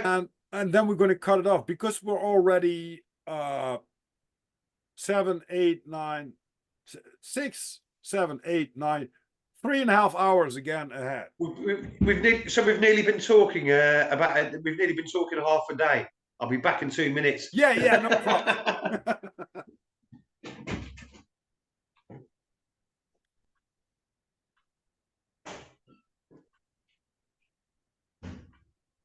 Right, ladies and gentlemen, fellow human, I will take this moment when Mark is going to the little boys' room um, to shout out to the Firmamental, to Derek Stitt, Truth of Faith, Skip Your Iriditis, all the podcasters that are involved with the Firmamental, and all the guys that put up the good work. And if you want to sponsor this show or you want to wear some great, cool merchandise, it's available on my T Public store. I'm going to put the link in the show description. And there are all my websites where you can get your coaching done by me, or the pictures that I take, which are on Click a Snap. There's a Patreon link. There's a PayPal link and all sorts of stuff that I'm doing. And of course, Disorganized Productions with the channels on YouTube and on Spotify. And yeah, big Ooh, shout out to all the people. And Mark is coming back from the little boy's room. there you go. As if by magic, I've just dropped in. I It's all right. I've Right. had about 2 pints of water considering we've been talking for half a day. Oh, In yeah. one end and out the other. I know the drill. I know the drill. And sometimes it's really hard. But the thing is, I say that on a lot of podcasts. I don't have time. Time is something that's not in my. It's not in my system. I had to get rid of that when I was struggling with my health and with my health basically. The only thing I know is that when I have to work tomorrow, that my boss is gonna tell me that in his dimension it will be 8 o'clock. So I have to be, at 8 o'clock. Okay, I know, but there's no time, and that's why I do a lot of podcasts more than 2 hours or 2.5 hours and 3 hours, sometimes 4 hours. I don't know. Just The keep. conversation goes on as long as it wants to. Yeah, but this is another connection, Mark, that I have with you. That's something like that's an old friend we're going to catch up with. It's just like that we knew each other for years. We never met. We never spoke. No. Snake connected to us. I eventually would have Raven on my podcast on Friday. Yes. It's your tour manager, right? Yeah, yeah. She does a bit for the band, yeah, and social more. It's her that's been kicking me up the bum for social media, basically. Yeah. Right, but she will reschedule because there was something going on. She had to work, something like that. She couldn't reschedule, so that was it was a pity. But I'm going to meet her anyway, so we're going to have another conversation too. But what we're going to do is we're going to wrap it up a little bit. I have 12 questions for my guests, so Okay. I hope you're ready for these questions. I don't know, but we'll give it a go. Yeah. The first question will be, What is your definition of God? Wow. What is my definition of God? Okay, now you're asking somebody who isn't particularly religious too, but I can still answer that. Yeah. Okay. What is my definition of God? I've never been asked Well, the that. funny thing Okay, so is, you don't have basically, to be religious to point out God sometimes. yeah. No, I mean, he is supposed to be the umbrella over us all that sees to our well-being. I mean, a concise way of putting it, I suppose. People might say no. I'd say something else. I wouldn't put it quite like that. But we are supposed to be under God's umbrella, and He is supposed to be overseeing us as individuals in our life and what we do. I love this answer. Yeah. So the next question will be, Mark, what's your definition of the devil? Devil is, on the contrary, somebody who tries to maybe lead you up the garden path or deter you to do things that one shouldn't do, potentially.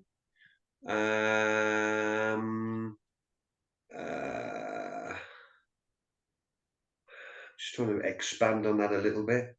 Somebody might lead you into wrong ways and wrongdoings and wrong paths. Something similar to that, I think. Yeah. Right. Yeah. Nice one. Okay. What's your favorite color?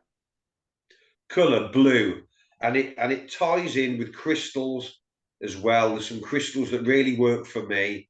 Lapis, sodalite, they're crystals, they're blue. So that works for me. Yeah. What's your favorite music? Rock for sure. Yeah. I would say right now I'd say alternative, something with a bit of quirk, something fresh, something original, something a little bit different turns me on. Yeah. Right. What's your favorite movie or series? Okay. I actually movie and series. Films, I'll go to films. I actually like, and it might sound particularly rock and roll, but I like Titanic as a film, but I also like stuff like The Lost Boys and that sort of stuff as well. Couple of the opposite ends of the scale there, but there are a couple of more. I also like original films with a decent storyline, and I think it's an iconic film. This I'm about to say that I think was probably in the top 5 films of all time. It's a wonderful film. It's brilliant. Something sadly lacking films of decent storylines, but it's you know the Shawshank Redemption is what I'm Right. trying to say. Right. If you know that film, I know that film. Yeah. yeah. That's the classic one. It is a bit of a. I'm sure it's about 3 hours long or something like that. I think I it was think one it. of the first movies that was so long. I think maybe Dances with Wolves was one of the longest first made, and then Yes, Shawshank Redemption came. Yeah. Dances with Wolves was huge. That's half. It's half a day, isn't it? I'm sure Dances. I'm sure it's 4 hours or something like that, Yeah. Yeah. or close to, isn't it? Yeah. And then when you got into Lord of the Rings, these are just like daily watched movies. Yeah. Yeah. What's your favorite book? Oh, I'm awful on books, Rob. I used to read as a youngster. I used to read James Herbert stuff, which is basically horror. Okay, Okay. don't know whether. But right now, what I tend to read really is rock biographies. You know, whether it's about Motley Crue, whether it's about Lemmy. I've actually and I've read Sharon Osbourne's biography, which is it's a real good read. Doesn't have to be. I'll read music biographies. It don't have to be rock necessarily. I still find it very interesting. So I'm rock biography reader. Right. So That's so my the story behind the people that we know. Yeah, really interesting. How they got there, what Yeah, they've done in between, how they've nearly killed themselves, and all of the rest of it. yeah, exactly. And that's what I try Talks to about point it, out in yeah, this yeah. podcast too. You know, who are the people behind the things that we know about them? You know, Yeah, go. Of course, we could do 2 hours about Nightblade, but some people will be very nice, but we touch that base sometimes, and then we you know, as I would say, I think it's going to be my brand market too. I'm going to skip branches like a squirrel, but that's how I roll, and that's how it makes interesting to listen to. I think, but it's very interesting for me and fascinating how people got somewhere. Or yeah. The path that they've taken, the yeah, hurdles along the way, the goods, the bads, and anything in between. right, right. Informative, isn't it? Yeah. What's your favorite drink? At the moment, it's disgustingly healthy. Okay, my favourite drink. It is lemon drink with squeezed lemon in it, proper Right? lemon. You'll probably authenticate this. Turmeric and some ginger. It's Ooh, basically a detox, but very good. And there's some very good ingredients in there that do, we've got all sorts of attributes. I have that. I sort of have it every morning, but I have about 3 mugs of it right, right. a And it day. sounds real good. It sounds real good. It's got a bit of a kick to it as well. The turmeric and the ginger. This is when I went off caffeine, you see, and it is a proven detox drink, but it's got, because of the turmeric and the ginger, just got a bit of a kick. The first thing in the morning, like it's a bit flat having like orange juice, just squat or something like that. Right. Something with a bit of a kick's nice. So that's what I'm into at the Sounds good. I'm gonna try it out. Um, what's your favorite food? moment. I'd probably say fish at the moment. I've sort of touched on that. I eat all sorts of different fish. My favourite probably being monkfish, but I'll have sea bass, I'll have trout, plaice, cod, anything in between. I also like a lot of shellfish as well, but I have probably 2 or 3 portions of fish a day, which is quite a lot of Wow. fish. I'm going to start sprouting fins, Yeah. gills. Yeah. Mark, what kind of clothing you like to wear the most? Clothing, I'm a real jeans and t-shirt guy. I'm a real jeans. I really am. I even my gigs that I do, I'm jeans, t-shirt. I might stretch to a vest. I put a few bits of lace around my wrist, Right. and that sort of stuff. And I quite like the caps as well. But I live in jeans, and I always will do. I'm sure. I think it's the rock and roll uniform, right? Just It is jeans and indeed. and a shirt, and that's it. That's That's it. what's your favorite vacation or holiday destination? I really like, and people find it strange for me when I tell them what I do, is I don't like anything loud at all. When I'm having time off, I look for peace and tranquility. What you've got to think about is I work in a gym for 6, 7 days a week. There's the radios going on, there's clanking of weights. I presume before very long I'm going to get tinnitus and I'm going to hear this dum dum dum dum of weights banging up and Right. down in my ear. So I actually there's a place. One of the high points around me is called Clee Hill, and there's a stone cottage that nobody would ever find, as nobody knows it's there but me, but I know who owns it. And now and again, it's a real retreat. I'm going to say it's a retreat. There is nothing about. There is sweet FA, no cars, no voices. The only thing you're going to hear is a bird or a sheep, and that's it. And there's a Oh log wow. fire there. It's completely, you can't see anything around you. And it is just a dose of tranquility. It's gorgeous and it's in the middle of nowhere. That sounds perfect. That sounds perfect. I thought you'd like that. If you want, I'm being deadly serious. You come over to the UK, we'll do a weekend there. Yeah. Yeah. That would be great.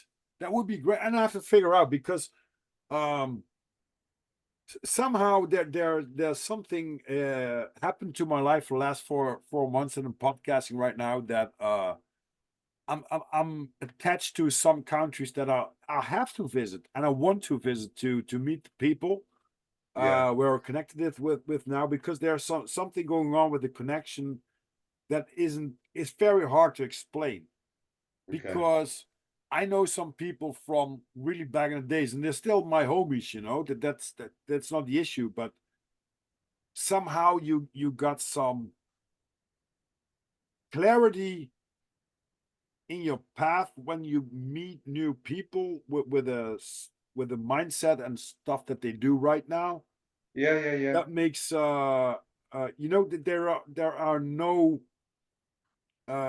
issues somehow. I hope that I'm pronounced it all right, but I know with all my homies where I can talk about and where I can't talk about. Yeah, yeah, yeah. We haven't touched anything about conspiracies and stuff like that, or critical thinking, as I would like to say.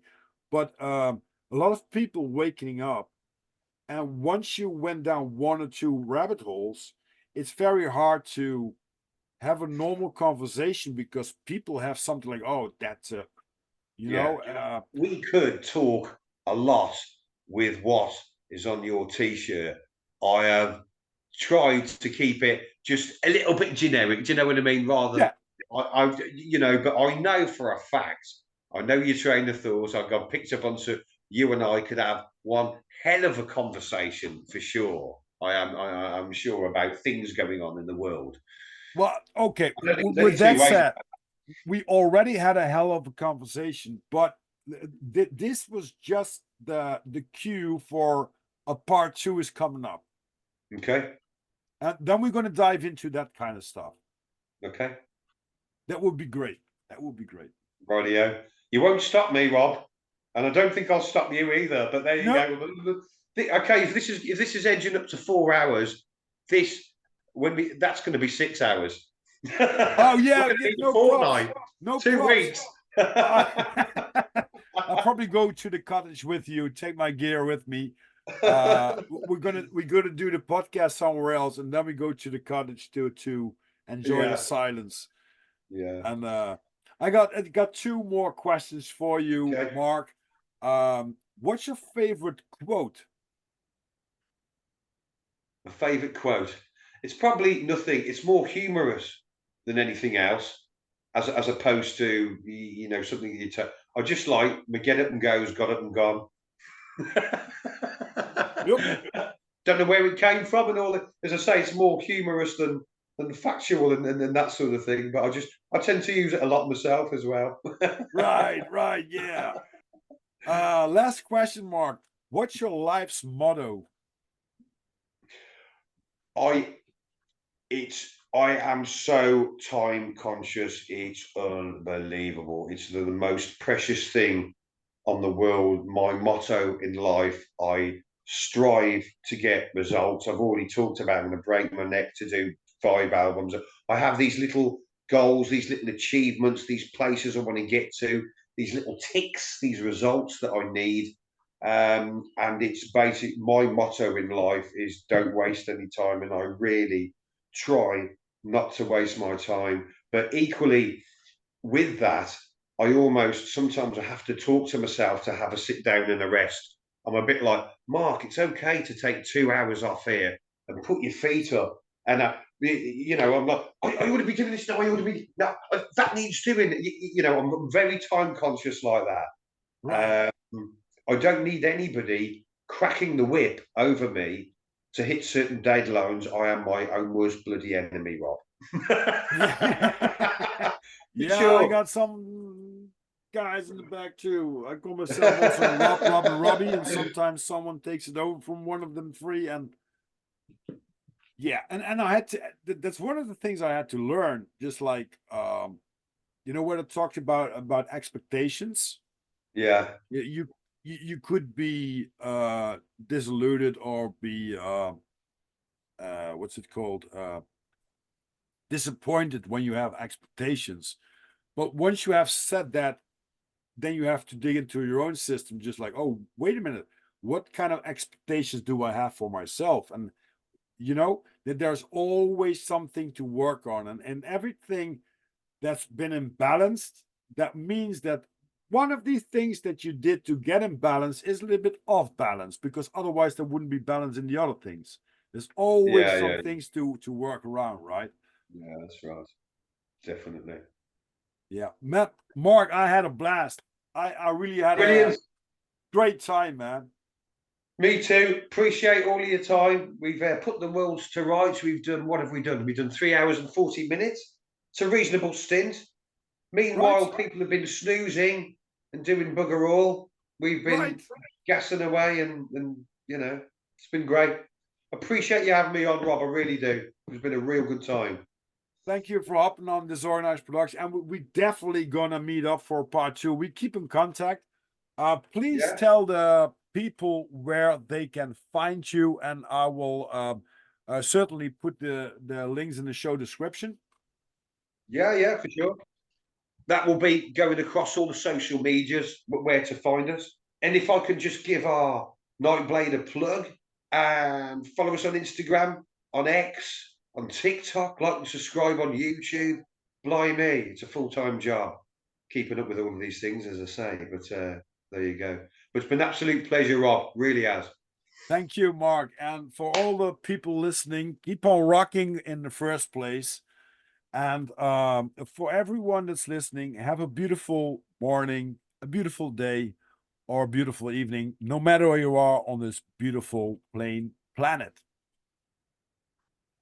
Thank you, Mark. Keep on rocking, man. Cheers, Rob. Take care, buddy. All right, you too. Thank you, mate.